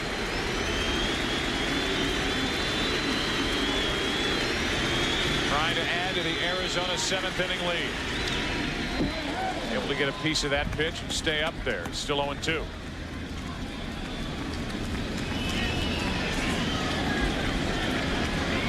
You have to be impressed with Rod Barajas getting only 19 starts during the regular season. 26 years old. Bounced back and forth between the big leagues and AAA the last couple of years. Split time this year. Hit only 160 this season for the Diamondbacks. Has 2 hits already. And he lines one into left field. There's Spencer, and the inning is over. Barajas hit it hard, but Spencer was waiting for it. And after a hit and a walk, the Diamondbacks have now left 4 on the night. Time to stretch here at Yankee Stadium. Tonight's game is being seen live around the world by U.S. servicemen and women, thanks to the American Forces Radio and Television Service. All of America salutes you and appreciates what you do for our country. Now let's go to public address announcer Bob Shepard. Ladies and gentlemen, will you please rise? And please direct your attention now to the microphone behind home plate and welcome Metropolitan Opera star Denise Graves, who will now sing God Bless America.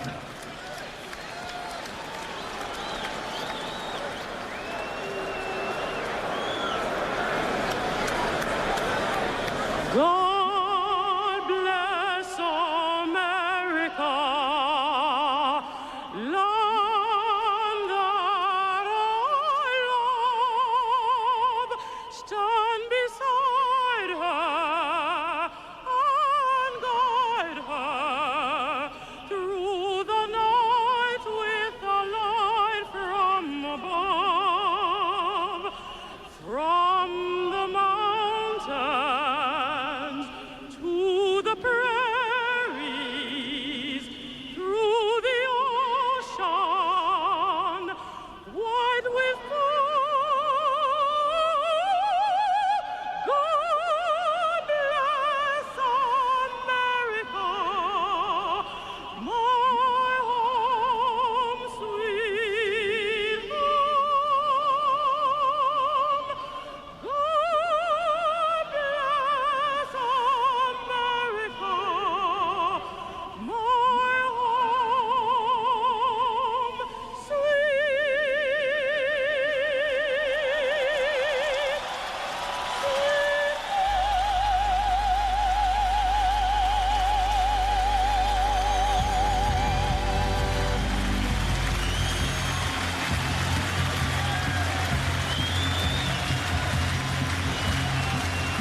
The 2001 World Series on Fox is brought to you by the people of United Airlines. We are united. And by John Hancock, official sponsor of Major League Baseball. Well, now it's the bottom of the 7th inning, and Miguel Batista's back to work against the heart of the Yankee lineup. Tino Martinez, Jorge Posada, and Shane Spencer with the Diamondbacks up 2-0. Game 5 of this World Series with the series even at 2-2. Ball 1 outside. 94 miles per hour from Batista, so he's still throwing hard.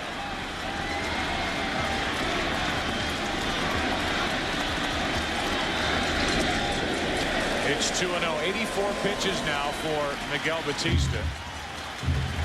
This season, when Batista got over 76 pitches, opponents hit .313 against him.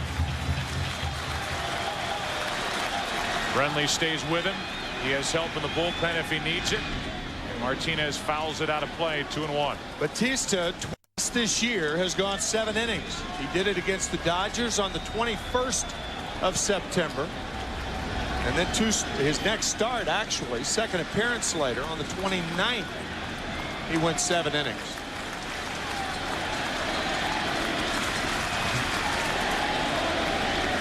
There are the numbers. 85 pitches tonight. The 2-1. Off the end of the bat, 2-2. Think about the first inning went for Batista. Jeter took the first pitch, lined it to the wall and right. A 4-pitch walk to Paul O'Neill. The next 3 pitches were out of the strike zone to Bernie Williams, and the Yankees turned Williams loose on 3-0, and he popped it up. Then a hit by Tino Martinez that caromed right to Reggie Sanders in right to eliminate any chance for O'Neill to score from first, and Posada struck out. The Yankees really haven't put anything together since then. A leadoff walk in the 4th, a leadoff hit in the 5th, a leadoff hit in the 6th. It's a full count on Martinez leading off the 7th. Little chopper back to Batista. 1 away. Our game summary is brought to you by Pepsi. And you have to start with a man on the mound, Miguel Batista. 6 1/3 innings pitched. 4 hits, no runs in his first career World Series start. Mike Mussina struck out 9 in 7 innings. Finley and Barajas each went deep. The series is tied 2-2. See what happens with a team that wins Game 5.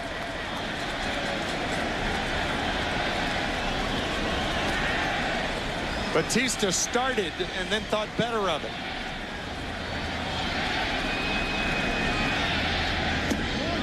Good pitch down and into Posada, strike 1. He has used that slider to his benefit tonight. Thrown very few pitches over the middle of the plate. In, out, changing speeds.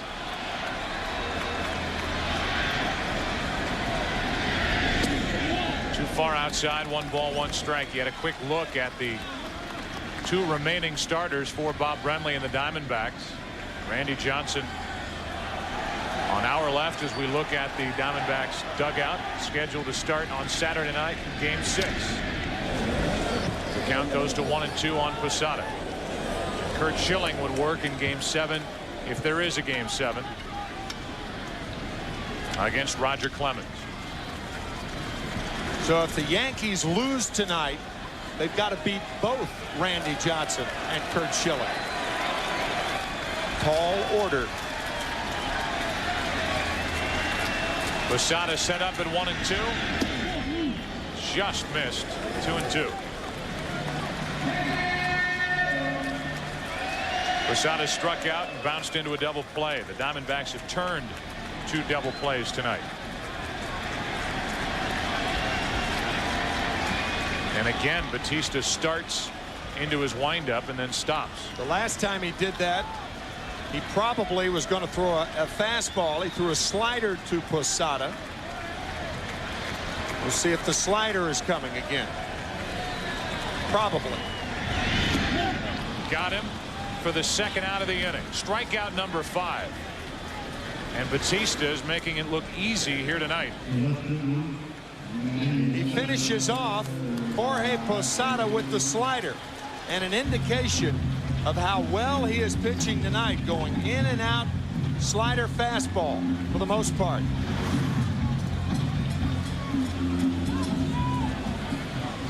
Here's Spencer with 2 out, nobody on. The Yankees have no extra base hits tonight. They have 4 singles. That's it. They've been given 2 walks. Batista's thrown a wild pitch. And the Yankees, again, have been shut down offensively. The 0-1. 0-2. And now Batista is 1 strike away from going through 7 shutout innings. Talk about focus. You could see it in his eyes. Relaxed, confident.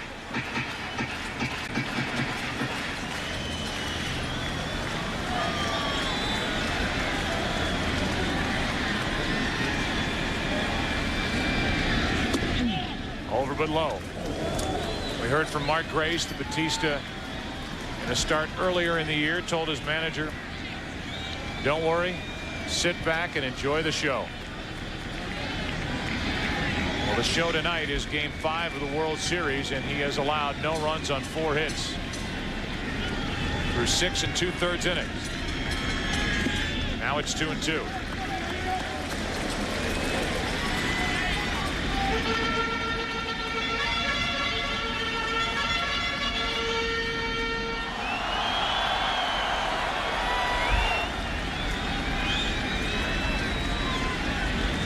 Again, Batista slows it down, goes off the mound, gets the dirt away from his spikes, and now stares in for the sign for this 2-2 pitch.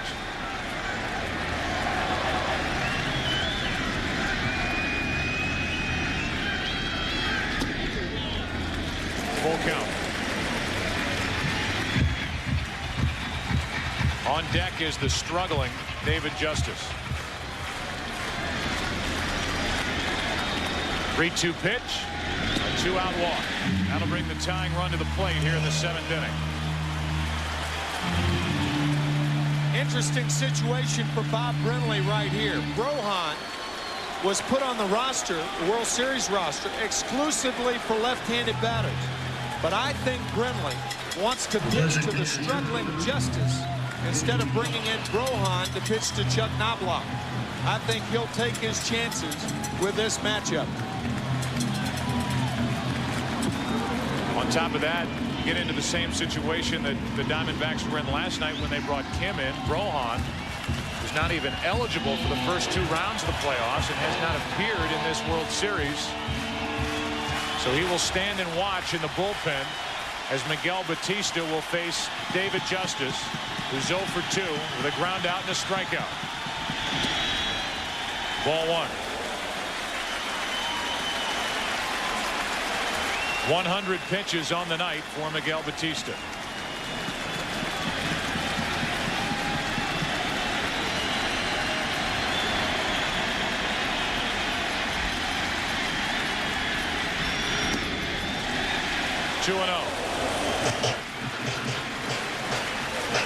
I'm sure some fans, especially Arizona fans, wondering, well, how are they going to do it tonight? How are the Yankees going to get up off the mat and come back on Arizona? Batista trying to end the 7th right here. And he's run the count to 3-0 after a 2-out walk to Spencer.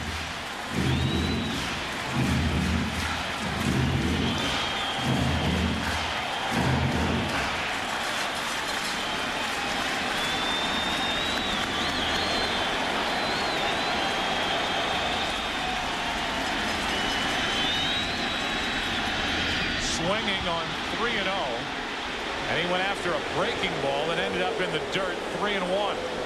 An idea of how David Justice is struggling in this World Series. He missed that ball by 2 feet. Joe Torre hoping he got a fastball down and in. How about Batista? Batista? A breaking ball. Yeah. 3-0. Tying run at the plate, and he throws him a breaking ball. Yep. Now the 3-1. Now it's a full count. So he swings at ball 4. And then Batista threw a nasty fastball away. So if you're Batista, you almost have to come back with what you threw 3-0, which was a slider. Justice looks horrible at the plate. 9 strikeouts and 11 at-bats. It was 3-0. He went after ball 4. Now it's 3-2, and the runner at first, Spencer, will take off. 2 on with 2 out as Justice draws the walk.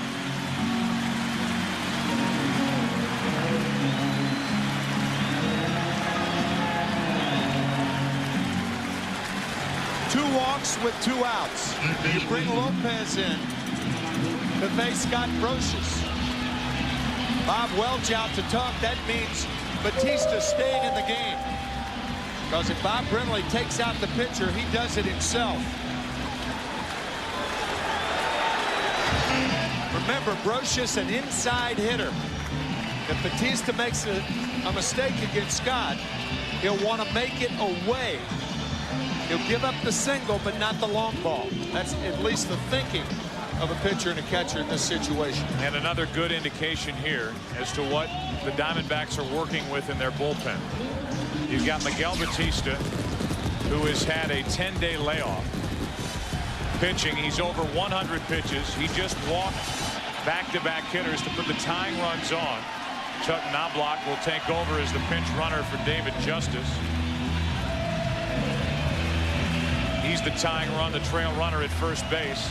But you've got Albie Lopez, who was a starter during the regular season, available in the bullpen. He has not worked in this World Series either. And Bob Brenly telling us before the start of this World Series, if we need 1 out where we can bring a guy in against a right-handed batter to get a strikeout when we need it, Lopez would be the guy. But Lopez is still in the bullpen, and Miguel Batista is still on the mound. Tying runs are on, 2 out, 2-0 Arizona, 7th inning. Brocious, strike 1. Good pitch over the inside corner. But again, look at Barajas sitting outside, and the slider backs up and stays inside. Martinez grounded back to the pitcher. Posada struck out. A walk to Spencer, a walk to Justice. Now it's Brocious. 1 ball, 1 strike. As Bob Brenly tries to avoid his middle relief tonight. And Batista tries to avoid the inside part of the plate to Brocious. Tying runs are on.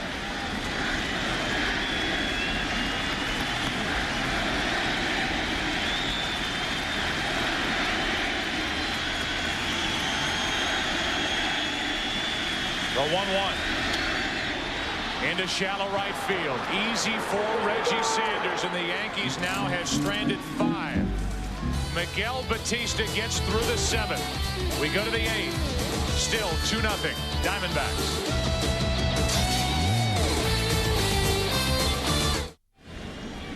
Mike Mussina goes back to the hill in the 8th inning.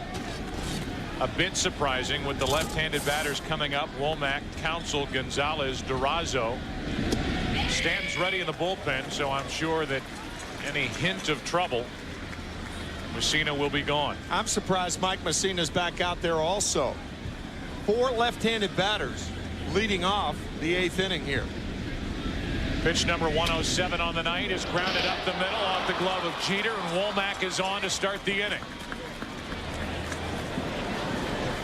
So Mussina stays in the game, goes back to work in the 8th, and Womack greets him with a hit.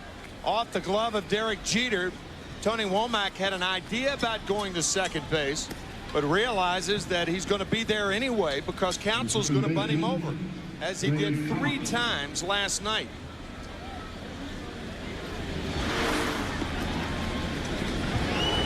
Still Stanton is in the bullpen.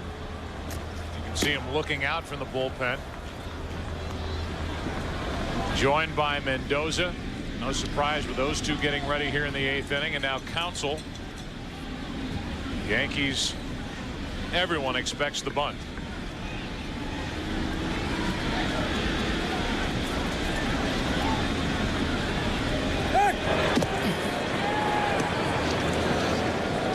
Brinley said he thought about hitting and running last night the second time before Counsell laid down a bunt. He might do it here, thinking that it might be the last time a left-handed batter faces a right-hander with Stanton warming. Counsell has dropped down 6 bunts. They do hit and run. Throw down to second, and Womack is safe. It goes into center, and Womack will pop up and go to third. Stay there. Come on, Scott. So they stay with Messina. They leave Stanton in the bullpen. A base hit by Womack up the middle. Womack on a hit and run ends up at third base as Counsell came up empty on the swing. Bob Brinley with the hammer. A 2-run lead in the 8th inning. Last night he bunted 3 times in a row. He sends Womack. Even had Jeter come up with the ball. No chance to get him. As it stands, nobody out. And now Counsell able to hit away. It looked like Derek Jeter hooked the waist of Tony Womack. He missed the ball, and that glove went right around the waist. One ball, one strike. That's one way to stop him. Craig Counsell at the plate. Gonzalez on deck, and still Stanton is in the bullpen. I'm surprised. Normally in situations like this, Joe Torre makes a move for the left-hander. The 1-1. 1 ball, 2 strikes. Counsell has struck out twice. He's 0 for 3. Here's Tony Womack. Watch the glove hand of Jeter. He misses the ball, and then a little caress. 2 minutes for hooking. Penalty box stuff. 1 ball, 2 strikes on Counsell.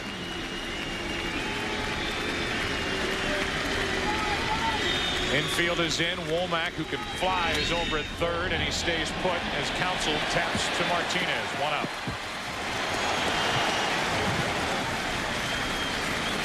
Now it's Gonzalez with a runner at third, 1 out. And again, at least I keep looking down into the corner of that Yankee dugout, expecting to see Joe Torre come and get the ball from Mike Messina. Me too. Sure Stanton does. Look at him down there wondering, why am I warming up if I'm not coming in now? Exactly. 111 pitches on the night for Mike Messina. Luis Gonzalez homered in game 1. He hit a hard line drive, his first at bat tonight. Ball 1. Talked about Bob Brenly not being afraid. The manager of the Diamondbacks, instead of playing it safe with a bunt, he puts the hit and run on, and he ends up with Womack over at third. Now 1 out in the inning after Counsell grounded out. And the count goes to 2-0 on Gonzalez. Rubio Durazo on deck. And it was Durazo last night who doubled off Stanton to give the Diamondbacks the short-lived lead in the 8th inning. You know Stanton's ready. Runner at third, 1 out. And Messina runs into 3-0. Howard appearances, Messina pitching around Luis Gonzalez. I'm sure Brinley will allow Gonzalez to hit here. With Durazo on deck. Runner at third, 1 out, 3 balls, no strikes. There's a strike, 3-1.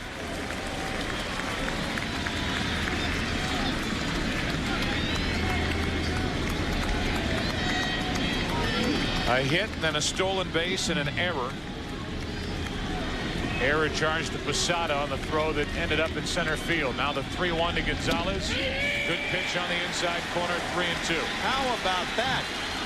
It looked as though Messina was pitching around Gonzalez. And then he comes back and pours in 2 inside corner fastballs. Now the 3-2 to Gonzalez. Just got a piece off the end of the bat. That looked like that knuckle curve. That was a changeup. See the rotation on the ball going down. So after the 2 fastballs, Gonzalez does not look good on the knuckle curve.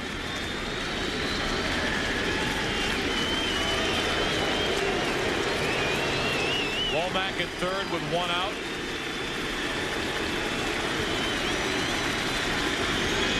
Two out.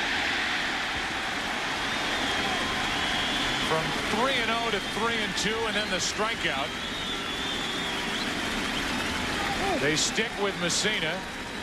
Now Mel Stottlemyre will come out and talk with Durazo coming up, and Matt Williams, the right-handed batter, on deck. I think Messina will opt to walk Durazo. What a job of pitching by Mike Messina. The wild throw by Posada into center field. Womack goes to third. The infield in. Now he's retired Counsell on the ground ball to first, striking out Gonzalez. You've seen Joe Torre manage a lot more games than I have. This would be in the category of atypical. Absolutely. Not going to Stanton, and he's sitting next to a guy, Don Zimmer, who was known when he was a manager as a guy who would just play a hunch. He'd take a risk. He didn't play it by the book. Joe Torre did not go to Stanton with 4 left-handed batters to start this inning. A base hit started it. Then he thought surely Stanton's coming in. Then the hit and run, stolen base and error. Runner at third with nobody out. A ground out to first. Gonzalez struck out. Now an intentional pass is being handed to Durazo, and it's going to be up to Matt Williams. With first and third, 2 out.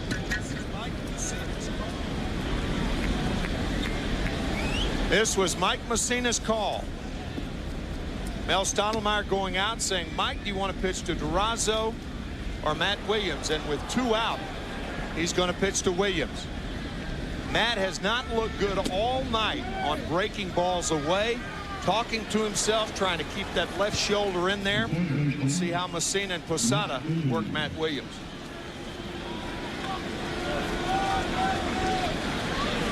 Williams, who from time to time will rub that front shoulder, that left shoulder, against his mouth as he sets up to try to keep that front shoulder in. Right, it's a reminder to do that right there. Bats with runners at the corners and 2 out. What a lift this would be for New York if Messina could get out of this. Strike 1 on Williams. He missed his pitch right there. That's the best pitch Williams had to hit all night. Posada setting up inside, and the pitch right down the middle of the plate.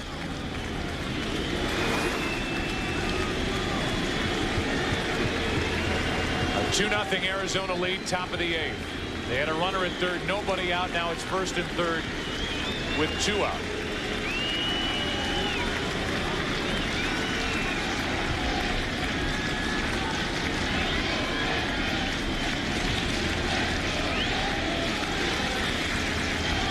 .123 pitches on the night for Messina. Too far outside, 90 miles an hour. Really one of his better fastballs the last couple of innings, in the count 1-1. Saw a career 125 average for Matt Williams against Mike Messina.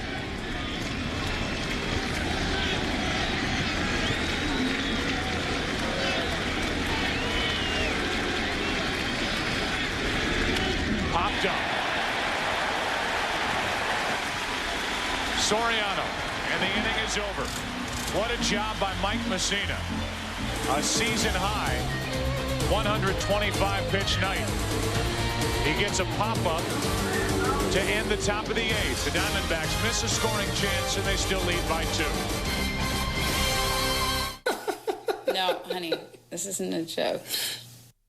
The 2001 World Series on Fox is brought to you by Nissan. Driven by the Intel Pentium 4 processor, the center of your digital world. And by Sprint PCS, the clear alternative to cellular.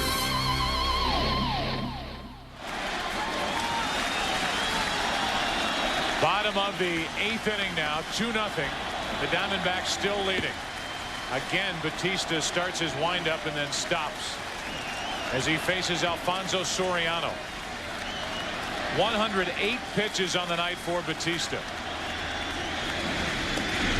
misses with number 109 low for ball one to start the bottom of the eighth.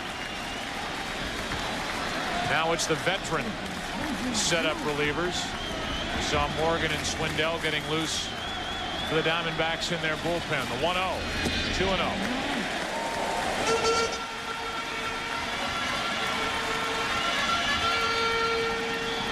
The part of Brenly's bullpen that he would like to avoid. Running Batista back out for the eighth, and it's 3-0 on Soriano. I think your point about Batista being out there because of the weakness of the Diamondback bullpen still applies. Soriano's taking, and it's a strike, 3-1. Jeter and then O'Neill will follow here in the eighth inning. What a job by Messina to keep it a two-run game. 3-2. I like that from this young hitter. Soriano realizing the Yankees 2 runs down, nobody on, trying to get on base. The common thinking is what you got on 3-1, you'll get on 3-2. You don't know with Batista. That's true. Fastball is grounded over the pitcher's head. Counsell, another very good play from Craig Counsell, one away. He has moved all over the place from that second base position. He really has. When Batista couldn't get to the ball, the oncoming Counsell throws out his counterpart.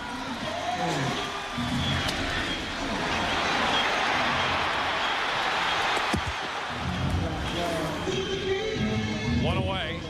Back to the top of the order for New York. The Yankees have 4 singles tonight against Miguel Batista, who was 11-8 during the regular season, 1-1 in the postseason. He really has made 2 very good postseason starts this year for Arizona. Game 3 of the division series in St. Louis, he won. Game 2 of the National League Championship Series, he pitched well, but the Diamondbacks lost that game. Strike 1 on Derek Jeter. He is saving his longest outing of the year for the World Series. Man.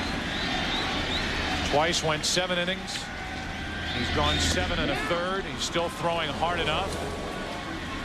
Jeter, who's 1 out of 3 tonight, is 3 out of 19 in this series and unable to catch up to this pitch. Bob Brenly telling us that Curt Schilling increases in velocity the later innings. So is Batista. The 0-2 to Jeter. 1 ball, 2 strikes.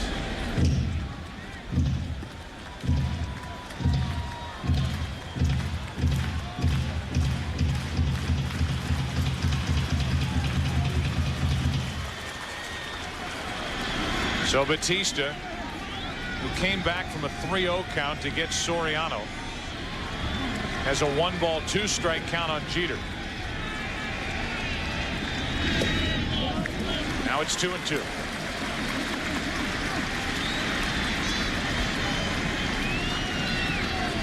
The left-handed hitting Paul O'Neill waits on deck. Depending on what Jeter does, this could be the last hitter of the night for Miguel Batista. Jeter strikes out. 2 out. The way he's throwing, if I'm Bob Brenly, is leave him out there. He's got that rush of adrenaline right now, and nothing seems to be slowing him down. Had Jeter reached O'Neill, who could very well be taking his last swings as a Yankee here at home, would have represented the tying run, and maybe you go get Swindell and go lefty on lefty. But this crowd is now standing and at least in the game for the moment, because one of their favorite players, Paul O'Neill, is at the plate with 2 out, nobody on. 95 miles per hour from Miguel Batista. Paul O'Neill, who is looking at retirement at the end of this World Series. Trying to get on. Get Bernie Williams to the plate. Flashbulbs popping. It's 2-0.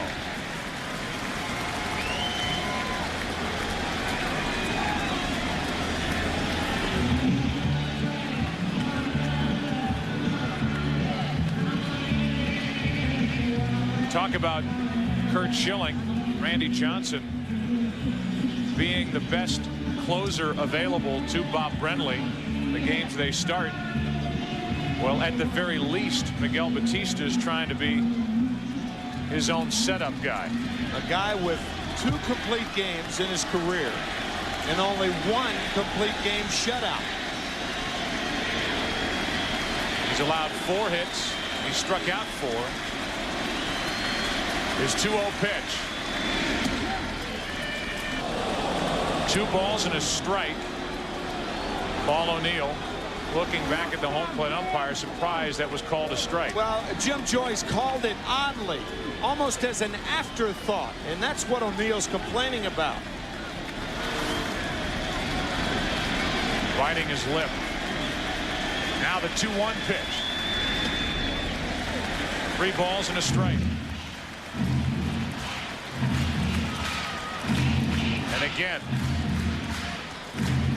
with at least a switch hitter on deck now, but a guy who is more powerful batting left-handed, Bernie Williams, depending on what O'Neill does.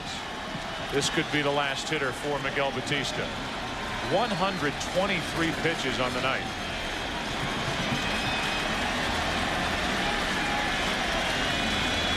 The 3-1 pitch. That'll bring the tying run to the plate. O'Neill reaches for the 5th walk of the night, handed out by Batista. A better gauge than a pitch count is how the hitters are reacting to the stuff of your pitcher. Bob Brenly going to the books. The Yankee hitters are not reacting well to Batista and the stuff he's been throwing. I think Bob Brenly's going to hang right with him. Pitch count be darned. Bernie Williams, the switch hitter. The tying run at the plate. Strike 1. Williams on the year hit 26 home runs. 21 of the 26 came from the left side. And Bernie Williams, more than any other Yankee hitter, can hit the outside fastball to center field or to left field. Power to all fields. Jammed, and he pops it into shallow left center. Out is Womack. Can't make the catch. And it's 1st and 3rd, 2 out.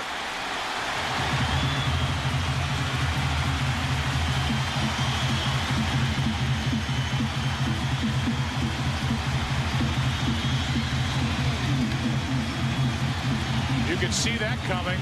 Yep. Well, the outfielders have to respect the power of Bernie Williams in playing deeply. Tony Womack trying to make an impossible play. Ball off his glove.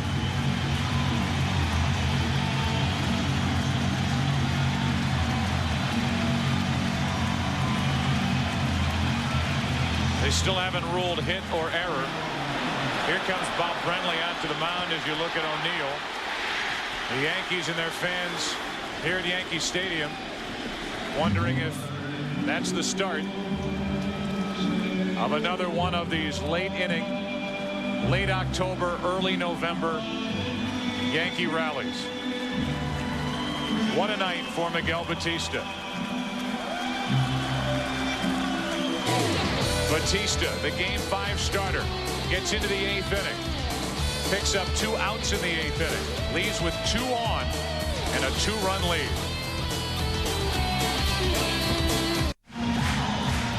We have seen several instances in the postseason when Bernie Williams has not run hard to first base. Right here, no excuse. None. You've got to give yourself every chance to be on second base.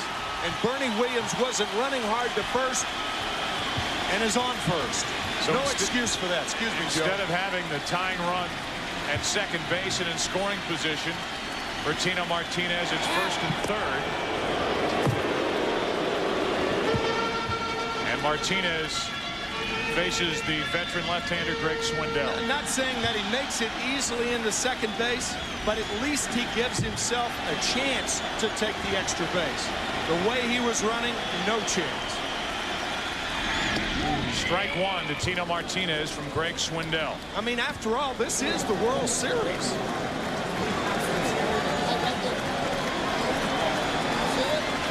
Tino's wife watching as here he is again. Tied the game in the ninth inning last night with a 2-out, 2-run homer. Represents the go-ahead run at the plate here tonight. Pops it foul, backing out of play, and the count 0-2. Last night, first pitch from Kim. Over the wall in right center to tie the game. 3-3. The Yankees won it in 10 on a home run by Jeter. 4-3.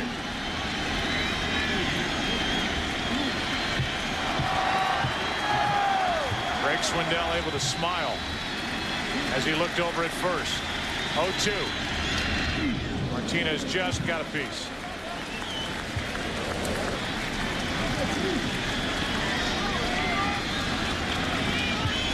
Greg Swindell has worked well in this World Series.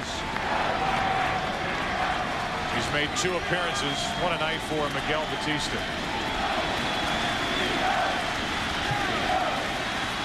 Leaves with a 2-0 lead. But 2 on, 2 out in the 0-2 to Tino Martinez. Popped into left field. Gonzalez coming to get it. Inning over. Greg Swindell comes in and retires last night's hero. On a fly ball to left. 2 left in the inning. 7 on the night. 9th inning now. Game 5. Still 2-0 Arizona. This week, Fox NFL Sunday begins with America's #1 pregame show as JB, Terry, Howie, and Chris get you ready for kickoff. Then the big one in the NFC Central Division, Tampa Bay and Green Bay. Where the Cowboys take on Kerry Collins and the Giants, the Eagles against Jake Plummer and the Cardinals, or other regional action. Coverage begins at noon Eastern, 9 a.m. Pacific, right here on Fox as Ramiro Mendoza takes over for Mike Messina, who went 8 innings, allowed 2 runs, 5 hits, walked 3, 2 of them intentionally, and struck out 10. With the exception of Mariano Rivera, Ramiro Mendoza is unfazed whether a hitter is left-handed or right-handed. One of the best natural sinkers in the game. Steve Finley's had a nice night, a home run. He's also singled 2 out of 3. Each side has 5 hits, and the Diamondbacks lead at 2-0 in the 9th inning of Game 5 with this series even at 2-2. Randy Johnson. Pitch in Game 6 on Saturday night against Andy Pettitte.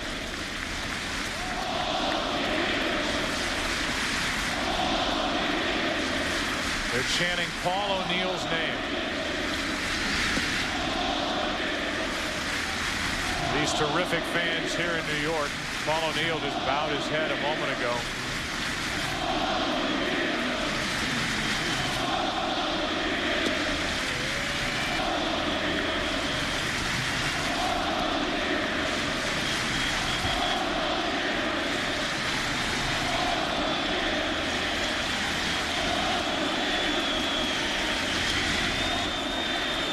O'Neill will give that a look, as will Tino Martinez. Foul territory and out of play.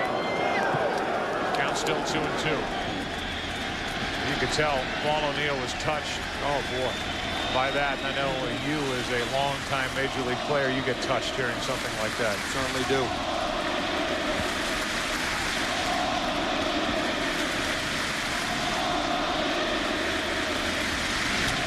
Back up the middle, off the bag, and the 3rd hit of the night for Finley. So Finley is on to start the 9th inning.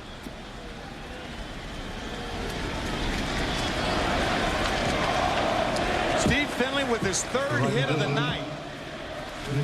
Half of the Diamondback total. Point.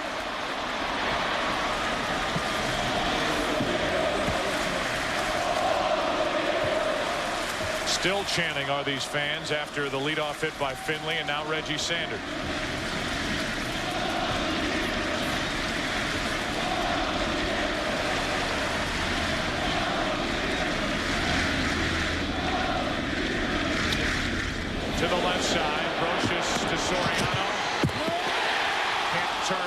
play. 5-4 on the force out at second. Ball was not hit hard. Rocha's quickly to Soriano. But because the ball wasn't hit hard, Finley down on top of Soriano. You can see Steve doing his job. A lot of second basemen use that second base bag for protection. Watch how Soriano steps on the back foot to make the throw to first base, but in the process that takes time, allowing Sanders to beat the play. So 1-on, 1-out for Mark Grace. Over but low, ball one. You're just joining us. These fans are chanting Paul O'Neill's name because he has hinted that this will be his final year in the big league. Been in New York since 1993. Grace takes a strike. It's 1-1. And when you talk about these fans, before we get into the bottom of the ninth inning, how about a word about the way the fans have acted in this postseason and the job done by Mayor Giuliani and the law enforcement officials who have made this place not only safe but very comfortable. You walk into Yankee Stadium, even with this heightened sense of alert, and you feel comfortable and safe in this ballpark. They have done a wonderful job. Really have.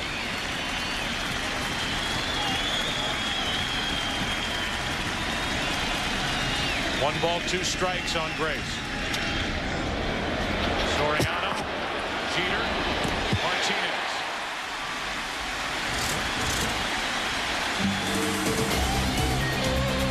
O'Neill back to the dugout, gets a standing ovation.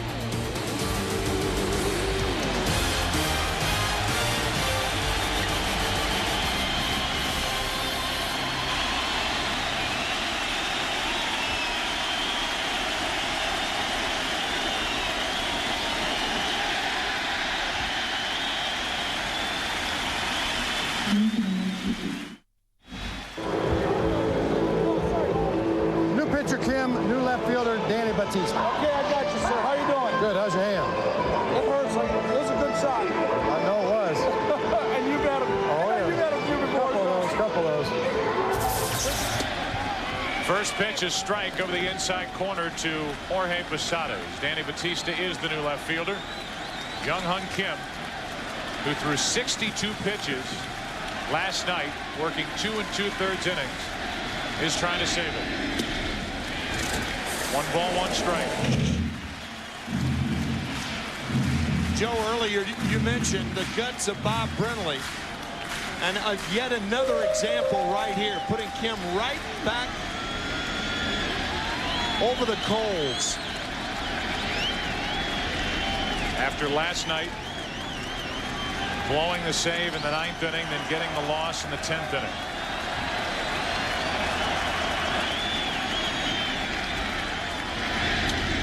Slicing down the left field line, and a good start to the 9th inning for the Yankees.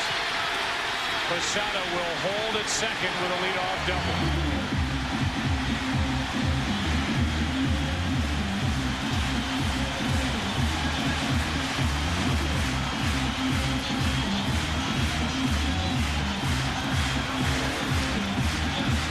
Sinker away, Posada goes away. Yankees trying to work their magic one more time.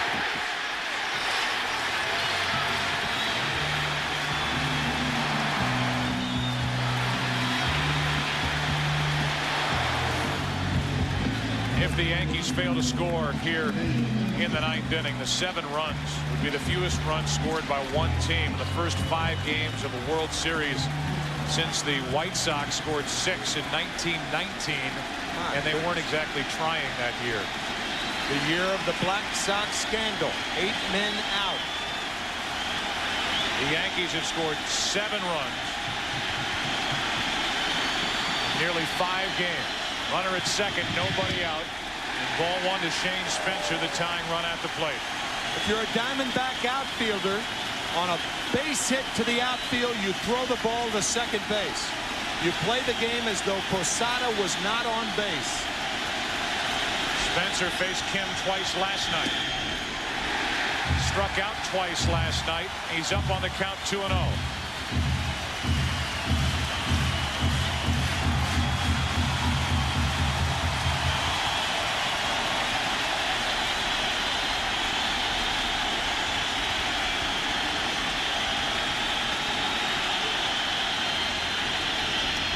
That'll get out of play.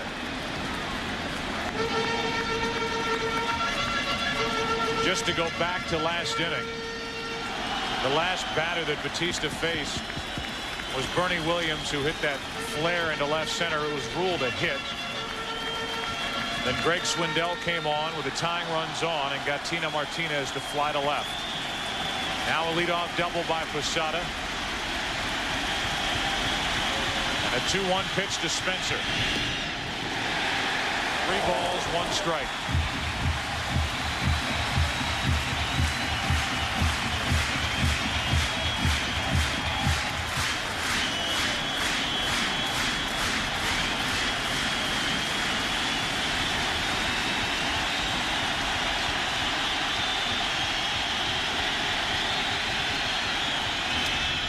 To the left side, Williams.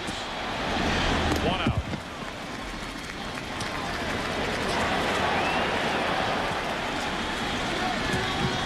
Shane Spencer takes the first slider. Fastball wide. Fouled one off. Slider. Now on the 3-1 pitch. Grounds to Matt Williams. Posada correctly holding at second. Young Hun Kim, from September 1st through the end of the season, pitched in 14 games. Allowed 8 earned runs on 11 hits and 5 home runs down the stretch. He allowed 2 home runs last night. But now, instead of Justice being at the plate, he was lifted for the pinch runner Knobloch back in the 7th. And it's the struggling Knobloch instead of the struggling Justice at the plate, with 1 out in the 9th inning, representing the tying run. Strike 1. You could see that ball darting away from Chuck Knobloch. Mike Morgan warming for the Diamondbacks. Talked about it last night, an upshoot. Tino Martinez with the 2-run home run off Kim. Jeter with the game winner. Runner at second, 1 out. Knobloch. Another foul. It's 0-2. Talk about left-handers and their success against Kim, who allowed 10 home runs during the regular season. 8 against left-handed hitters. The only left-hander that Joe Torre could call on here in the 9th inning off his bench is Enrique Wilson, a switch-hitting infielder.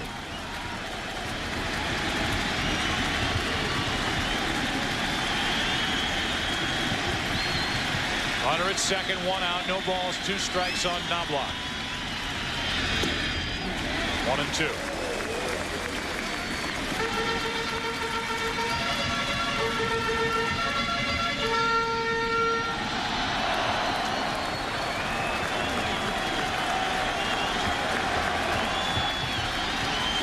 Kurt Schilling was in that same position last night watching Kim.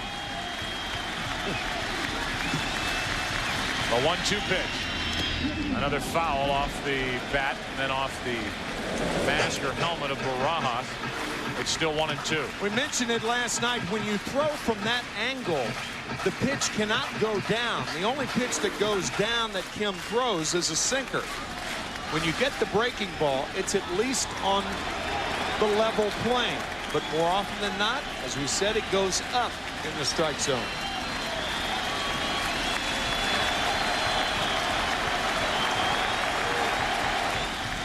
One ball, 2 strikes, and Knobloch gets time. After Knobloch, it's Brocious. Anybody after Brocious? Soriano.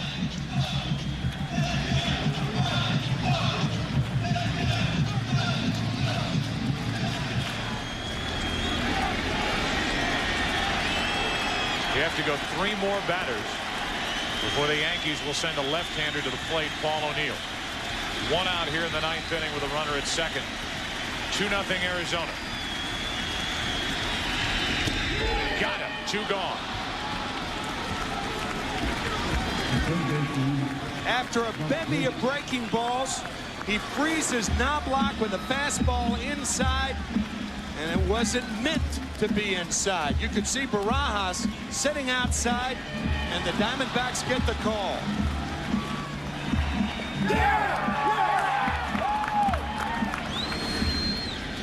Now it's up to Brocious for New York. Gotta say, Joe, when a catcher crosses the plate like that, normally you don't get that strike.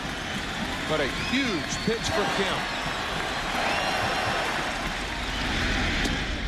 Ball one. The Yankees are now 1 for 24 with runners in scoring position in this World Series. Last night, Brocious faced Young Hun Kim twice, struck out and fly to right. Tying run at the plate. Runner at second, 2 out, 2-0 Arizona here in Game 5. Brocious hits one into left. Back at the wall. The Yankees have tied it again.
Never seen anything like it.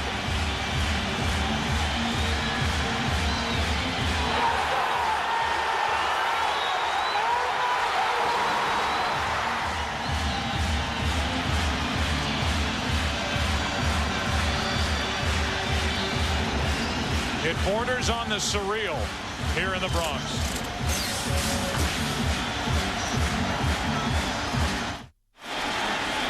Brocious playing the role that Martinez played last night, has tied it in the ninth with a 2-out, 2-run homer. And the pain felt by this 22-year-old right-hander, Young Hun Kim. Visited by his catcher, his first baseman. Now Morgan brushes back Soriano with ball one. Predictable boos by the Yankee crowd. But in no way would Mike Morgan want to hit Soriano and put him on. That ball just got away. How fast did the cheers turn into boos? Man. The numbers for Morgan in the postseason. The Yankees are now into the part of the bullpen they've been waiting for as Bautista goes to get it. Soriano broke his bat. And we go to the 10th inning for the second night in a row. The Diamondbacks, as they were last night, 1 out away until this. He knew it. These fans knew it. And here we go to overtime.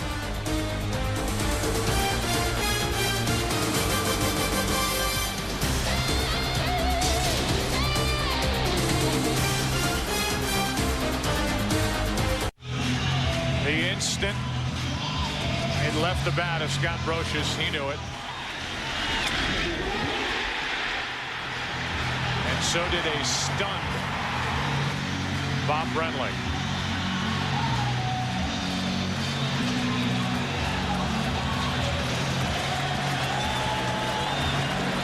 Out of freeze frame, in shock.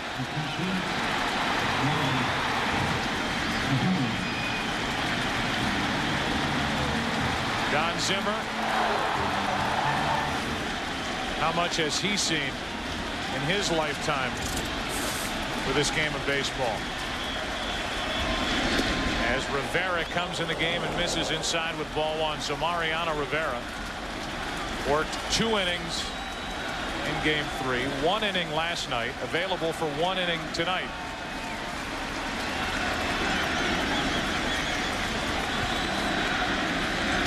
One and one. Off day tomorrow, travel day, one way or the other. And I wonder if Joe Torre will change his mind if Rivera has an easy 10th inning and the Yankees fail to score in the bottom of the 10th. He threw 29 pitches in game 3, 13 in game 4. That's a reference to a remark made by Curt Schilling prior to the start of this World Series during a press conference, poo-pooing the mystique and aura of Yankee Stadium. He may have a different feeling about that now. Lou Piniella, for the most part, the manager of the Seattle Mariners, did the same thing, trying to prepare the players, guys behind him. Shattered bat. Another one for the woodpile. And Soriano takes care of Rod Barajas. One away in the top of the 10th. Lou Piniella, in Pinella's case, trying to get his players to forget about whatever mystique and aura there is about Yankee Stadium. But after what's happened the last 2 nights, how could you?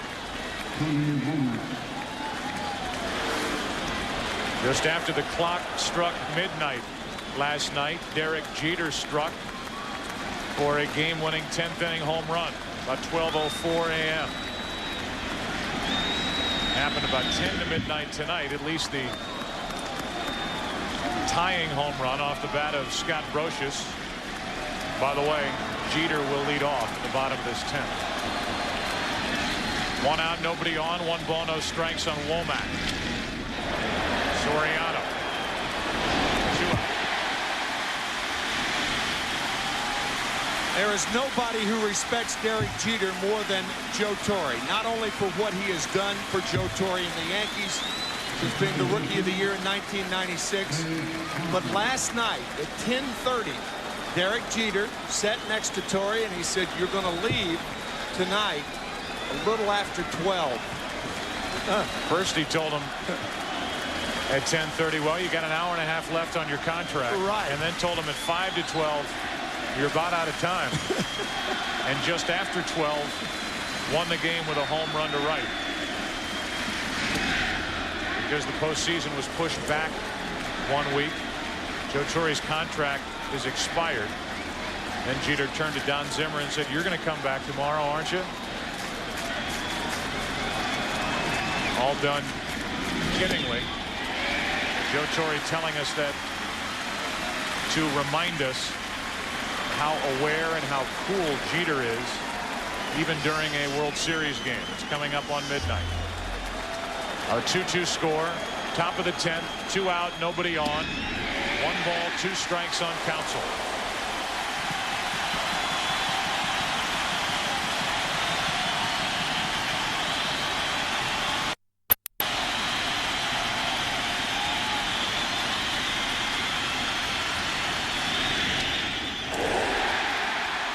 Another quick and easy inning for Mariano Rivera. Derek Jeter almost fighting back a smile as he comes off the field, getting ready to lead it off. That's what he did last night to win game 4. He's first up in the bottom of the 10th in game 5. 2-2 the score. Back after this from your local Fox station. Yankees became only the 3rd team in World Series history to come back and win a game when they trailed by 2 runs or more going into the bottom of the 9th inning. The last time it happened, 1929. They're trying to do it in back-to-back games. And Derek Jeter, who's been fighting back a smile since he started to leave the field in the top of the 10th. And by the way, Rivera only threw 10 pitches in the top of the 10th. And the bullpen for the Yankees is quiet. Jeter will lead it off with Paul O'Neill and then Bernie Williams. So O'Neill may get another home at bat, and will unless Jeter ends it right here, facing Mike Morgan and taking ball 1.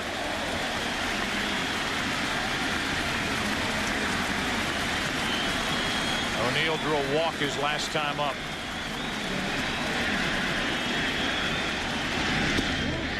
1 ball, 1 strike from Mike Morgan, the 42-year-old right-hander.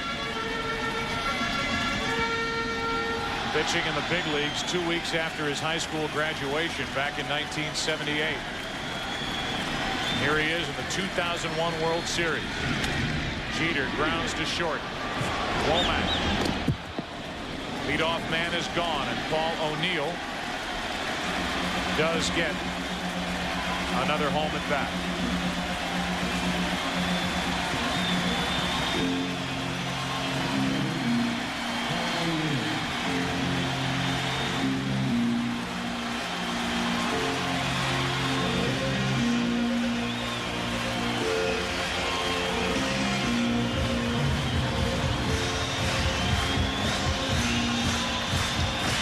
Left fielder Danny Batista being brought in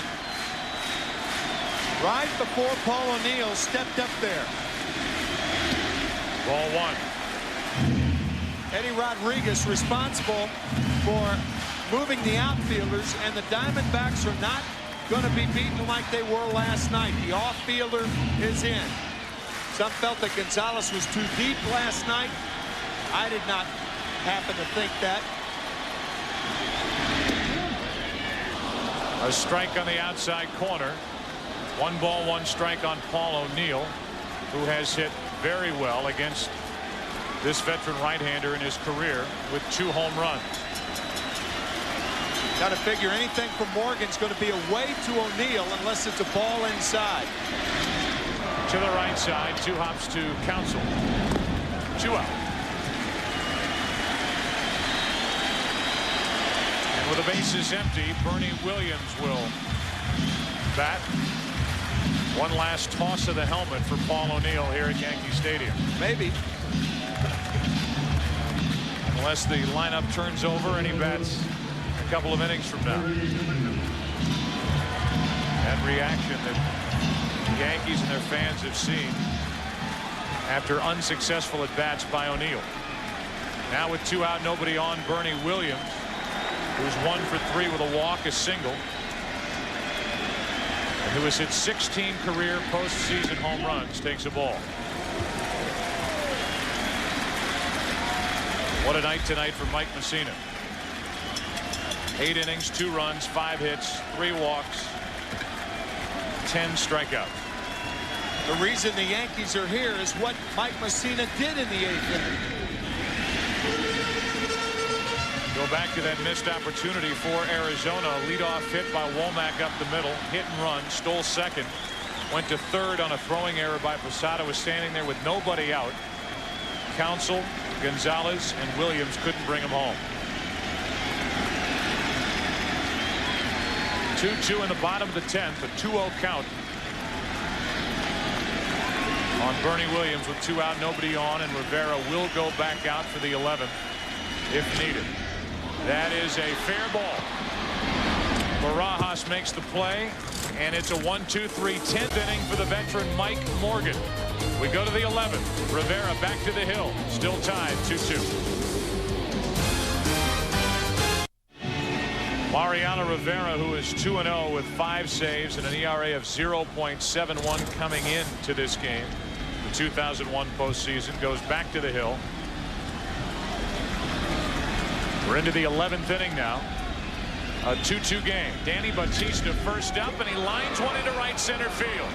O'Neill will cut it off. Batista will hold at first. Good play by Paul O'Neill to keep that to a single, but a good start to the 11th inning for Arizona.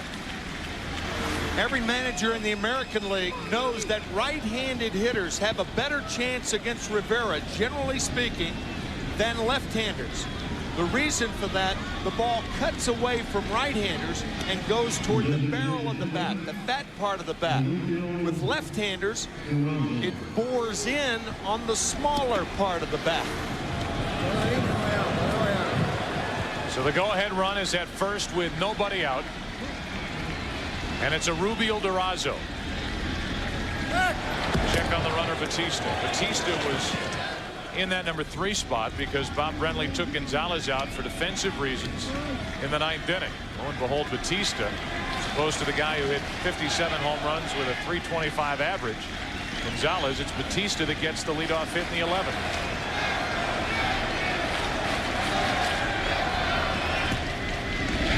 Durazo breaks his bat. That might drop into center. It does.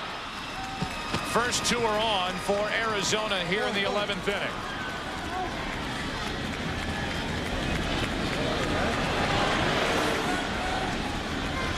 Batista hit his well. Durazo is jammed, and it plops in front of Bernie Williams, and now Chris Spire, the third base coach, making sure with Matt Williams. A bunt in order right here.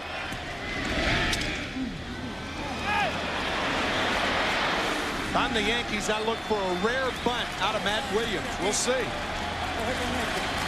Runners on at first and second with nobody out.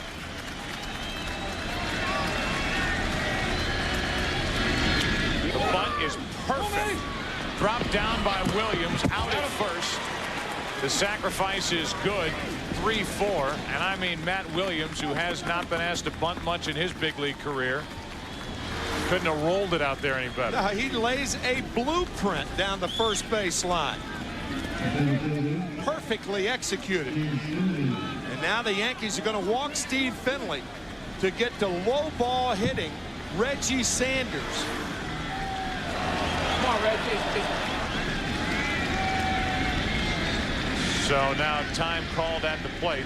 Finley will draw the third intentional pass.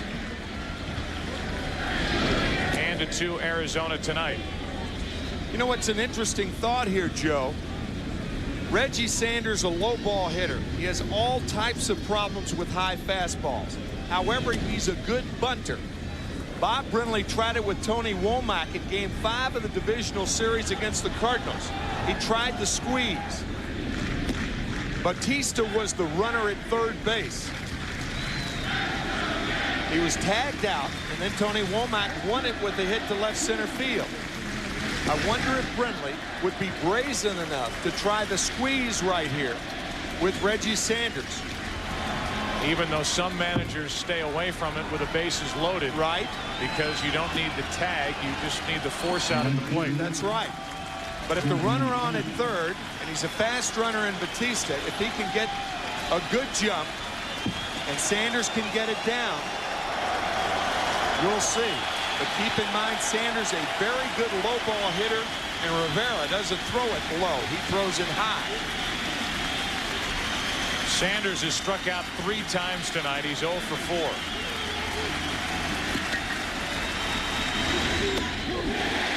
.94 miles per hour for strike 1.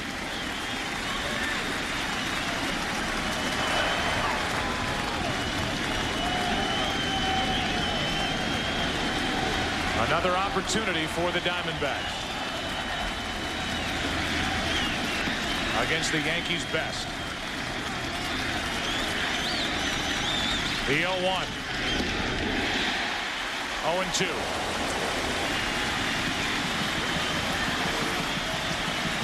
Rivera elevating. While in the postseason, Rivera has been automatic during the regular season this year. Rivera blew 7 save opportunities and had an overall record of 4-6.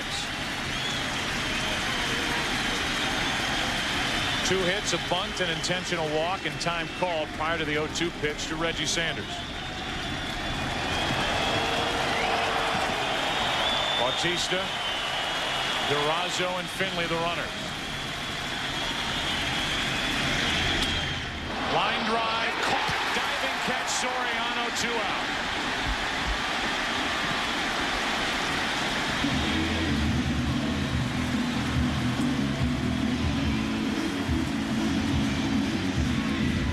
Joe Torre having the infield in double play depth. If the infield is in, perhaps this ball's by Soriano.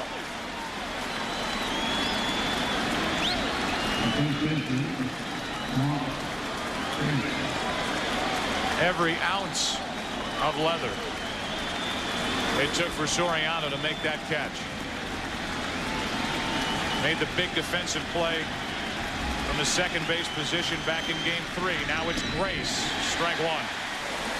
And you go back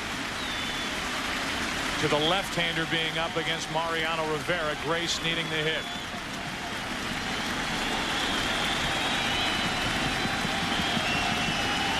Bases loaded, 2 out, 2 strikes. Mark Grace as choked up on the bat as he dare.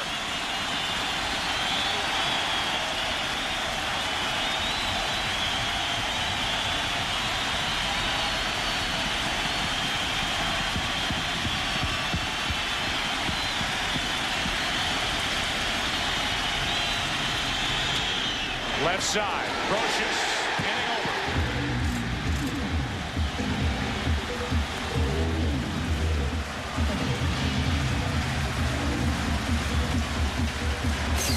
Whatever they seem to need, they seem to get here in the Bronx.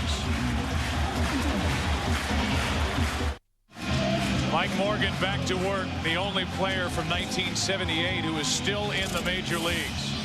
He joined the Oakland A's 1 week after graduating from Valley High School in Las Vegas. Saw his manager Jack McKeon in that picture with him. He pitched for the Yankees in 1982. Been with the Blue Jays, Mariners, Orioles, Dodgers, Cubs, Cardinals, Reds, Twins, Cubs again, Rangers, and Diamondbacks. When Mike Morgan broke in, Alfonso Soriano wasn't born, and he made the play in the 10th inning to temporarily keep it a tie game.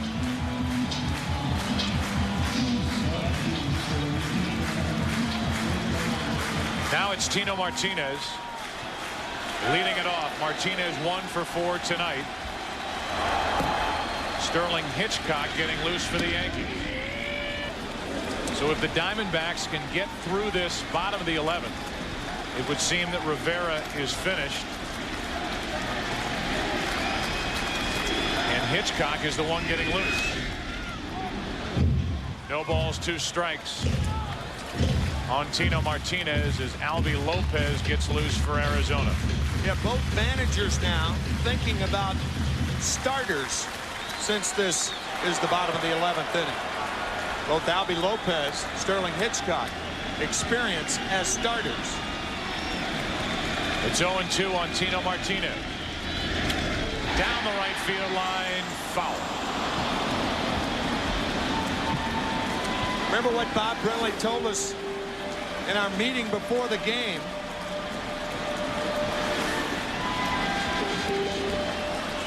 Barajas trying to come inside.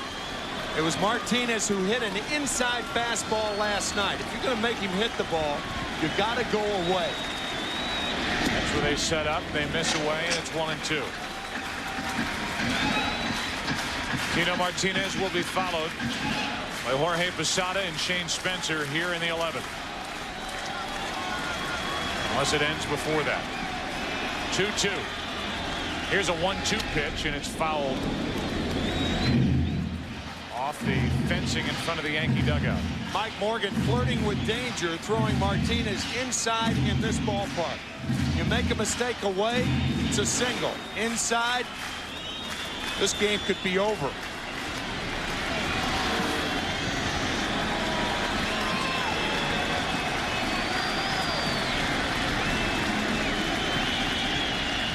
Another 1-2 into left field. Bautista back a few. 1 out. Take a look at a bullpen comparison with regard to the Yankees in the postseason since 1996. The Yankees bullpen 17-3, anchored by Mariano Rivera, 32 saves. Factor John Wetland in there as well. He was the MVP of that 96 World Series. Compared to the opponents, and now Posada digs his way in with 1 out, nobody on. Jorge tonight is 1 out of 4. 22 home runs during the regular season. Ball 1.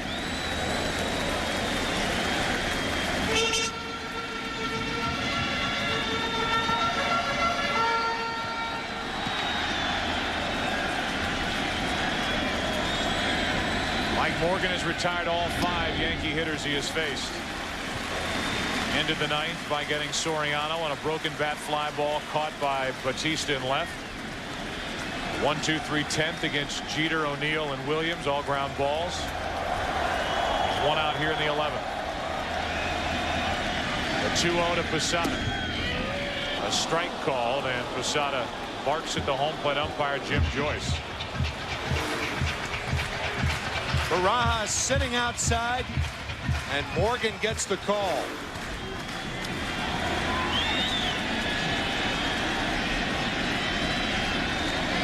Here's a 2-1. 3-1. That looked like more of a strike than the 2-0 pitch.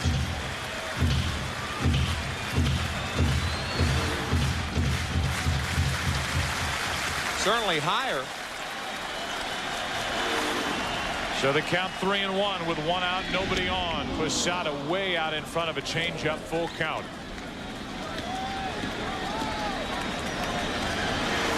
5 straight pitches to the outside part of the plate.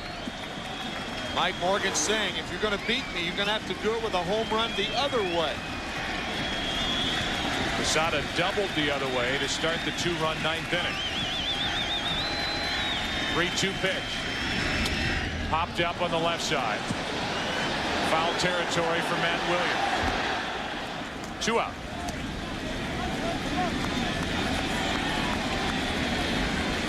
And now Shane Spencer will be the hitter.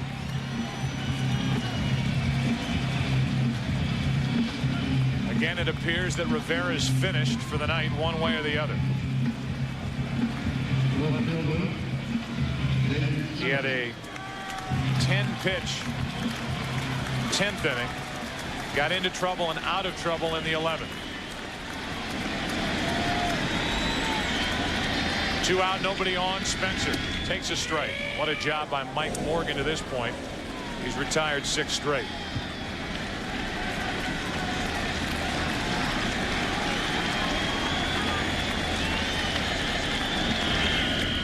One and one. The Diamondbacks in their no doubles defense. Outfielders are deeper than they would normally be, particularly with Shane Spencer up there. Steve Finley in another area code in center.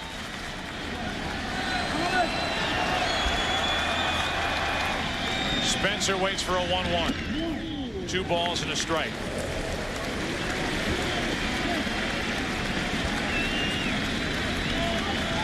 Shane Spencer with 8 home runs the month of September back in 1998. Missed last year's World Series with a torn knee ligament. He's not only available for this World Series, but boy, has he really played well both defensively and offensively, and he had a pretty good hack at a pitch that was up in his eyes. The count's 2-2. Played well on both sides of the ball. Base is empty with 2 out. And a full count with Knobloch on deck. It was 2-0 Arizona until the 9th. The runner at second and 2 away. Scott Brocious tied the game with a home run. Now Spencer pops it up. Counsell out to get it. And we go to the 12th. Mariano Rivera has thrown 23 pitches, is likely finished. What a job by Mike Morgan. 42 years old. In his first World Series, he gets this game to the 12th. Sterling Hitchcock takes over for the Yankees. There have been more missed opportunities tonight for the Diamondbacks. First in the 8th inning, the runner at third, nobody out. Counsell, Gonzalez, and Williams could not bring home the runner. Then with the bases loaded, this by Reggie Sanders and Mark Grace. So Rivera got through 2 innings, and it's Sterling Hitchcock who hasn't pitched since working 3 shutout innings with only 1 hit allowed and 6 strikeouts in Game 1 of this World Series back in Phoenix. And Barajas, who has 2 hits and is 2 for 4. Big swing, strike 1. I think managers, as we said last inning with Lopez and Hitchcock, 2 former starters, 2 starters this year for Bob Brenly and Joe Torre, are out there. They're looking for more innings now. deeper in the bullpens. Change up, and it's 0-2.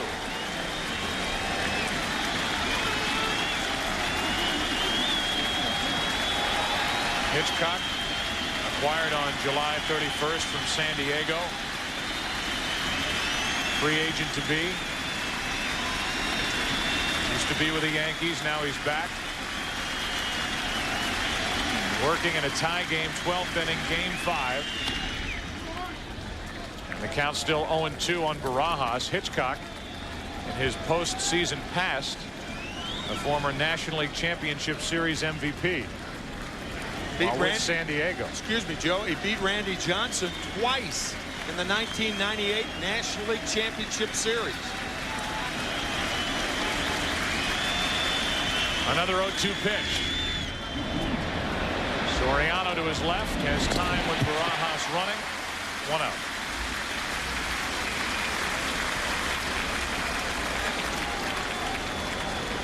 That'll bring in Tony Womack with another lefty, Counsell, to follow.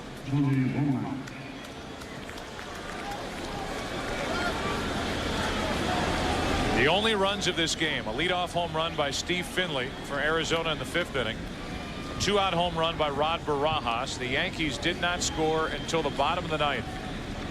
Leadoff double by Posada and a home run. 2 out by Brocious. On that wide outside corner, 0-1.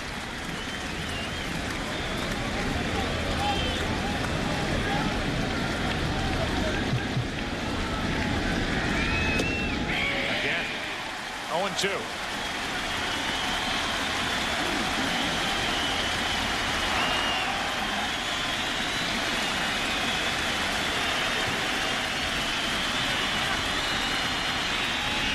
Breaking ball popped up. Slicing to Spencer, 2 out.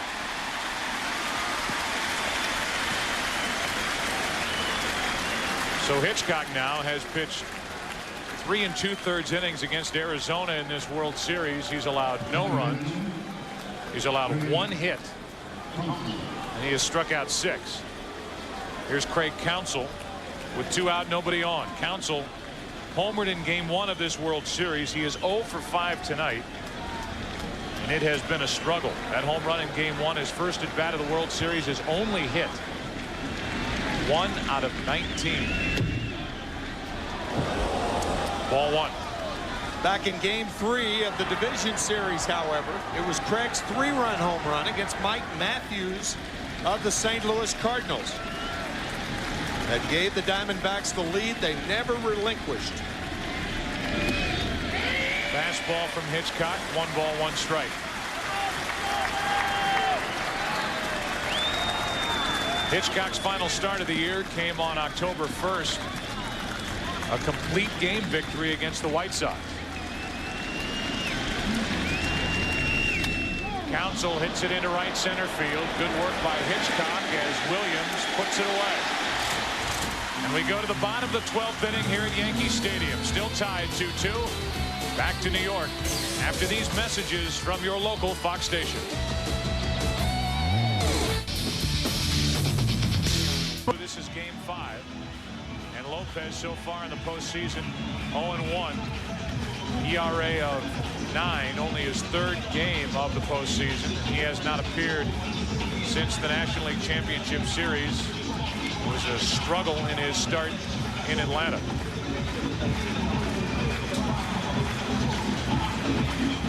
I think what Chuck Knobloch might be looking for, leading off the bottom of the 12th inning, is a walk. I think he'll take at least 1 strike off Lopez. Give him a chance to get nervous. First World Series appearance. Lopez in his career 0-3 with an ERA of 3.71 against the Yankees. And with Cleveland, he's been with Tampa Bay. Picked up by Arizona mid-season. Knobloch, first pitch swinging, base hit. So much for that thinking.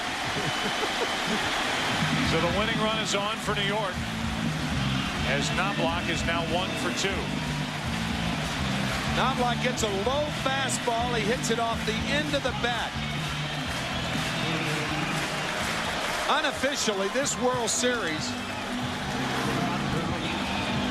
there may be fewer balls hit on the good part of the bat than any series. Of course, they find that out. But pitching has dominated, and look for Brocious to be bunting. Knobloch was 0 for 13 prior to that hit. And the bunt is foul. Brocious, the reason this game is in the 12th, at least one of the reasons. The main reason. With a 2-out, 2-run home run to tie it off Byung-Hyun Kim.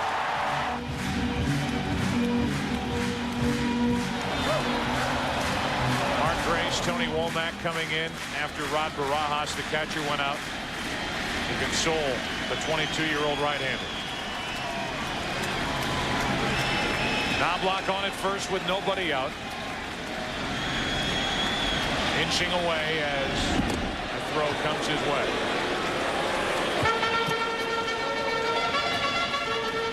As a starter in Game 4 of the NLCS in Atlanta, Albie Lopez lasted only 3 innings.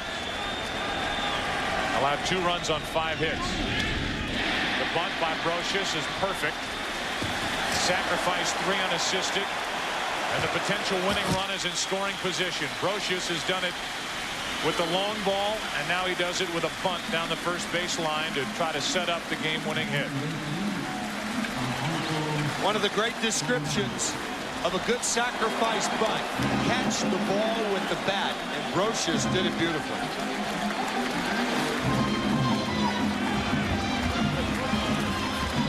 Use the bat as a glove.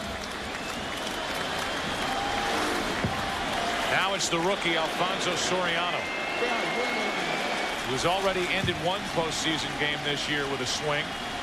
A home run to end Game 4 of the American League Championship Series. Winning run at second, 1 out. And what a play by Barajas to keep Knobloch at second base. He has played some game behind the plate and at the plate. Rod Barajas, what a story tonight.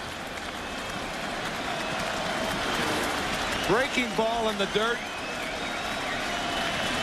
Nicely done.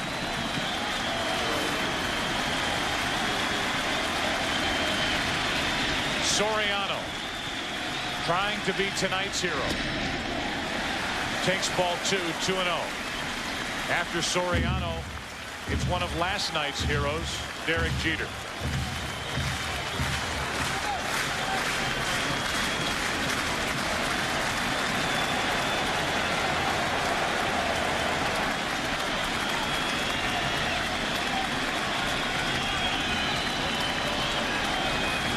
Albie Lopez brings it. Soriano fouls it. Only one team in postseason history has come back twice in the same postseason series when trailing after 8 innings to win a game. It happened in the National League Championship Series in 1986. The Mets against Houston, games 3 and 6. It's never happened in the World Series. Yankees did it last night. Trying to do it here tonight.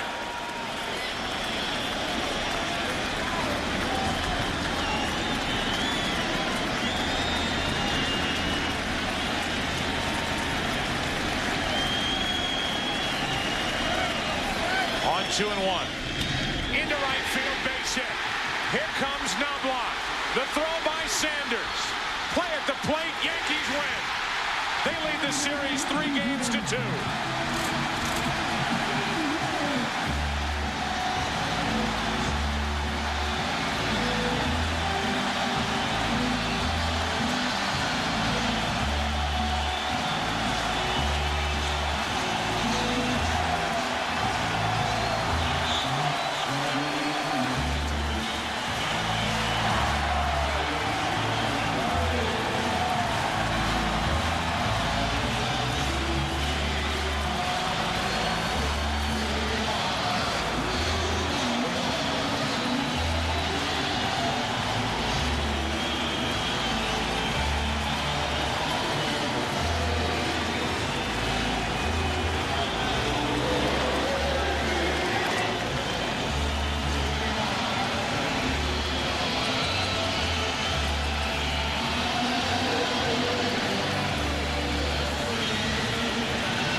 one team has come from behind to win 2 World Series games. With every generation comes a television father who redefines what it means to be a great dad. I'm gonna kill one of them kids. We'll keep looking. Cut the camera off. Cut the camera off. Knobloch had been 0 for 13. Took the first pitch from Albie Lopez, single to center. Brocious, who tied the game in the 9th inning with 2 outs with a 2-run home run, bunted Knobloch down to second, and Soriano wins it with a hit. Let's go down to Kevin Kennedy. Kevin? All right, I'm with Scott Brocious, Paul O'Neill. Last night, Tino Martinez hit the game-tying home run. Is this deja vu all over again, Scott? I know, it kind of felt like that, didn't it? It seemed like the whole situation was set again, and it happened again. Unbelievable. Old Yogi Berra saying right there. Scott, Tino told me last night he was definitely trying to tie the game with a home run. What were you thinking when you went up to the plate against Kim? Yeah, I definitely wasn't thinking that. I mean, I was just thinking, try to get something. You know, I missed a couple of pitches from him last night, and I was just trying to hit something hard. Paul O'Neill at top of the 9th inning. Perhaps your last game. You haven't officially announced it. You were pretty emotional out there. The cameras were looking at you. The fans were yelling your name. Well, what was going through your mind? You get goosebumps. I mean, it's a World Series game. By no means are you conceding anything. I mean, we come back so many times, and it's fun to hang around these guys that are getting the big hits. I'm just following the coattails right now. You're not ready to announce it. It might be your last game at Yankee Stadium yet, or no? This is it. There's no other way to do it. I mean, I wish I could stay here. I wish everybody would stay here for a while, because this is a lot of fun. Okay. Paul, congratulations. Joe Buck, let's go back upstairs. For the second night in a row, the Yankees come from behind. They get 2 runs in the 9th inning to tie it. They get a run tonight in the 12th inning to win it. It's Alfonso Soriano, the rookie second baseman, who Joe Torre will tell you reminds him of a young Derek Jeter. He gets the base hit to right, and Chuck Knobloch, who had struggled up to this point in this World Series, scores the winning run. The Diamondbacks won games 1 and 2 in Arizona. Everybody said wait till the Diamondbacks get to the Bronx. The Yankees have won games 3, 4, and 5 and take a 3-2 advantage back to the desert. We'll be back in a moment.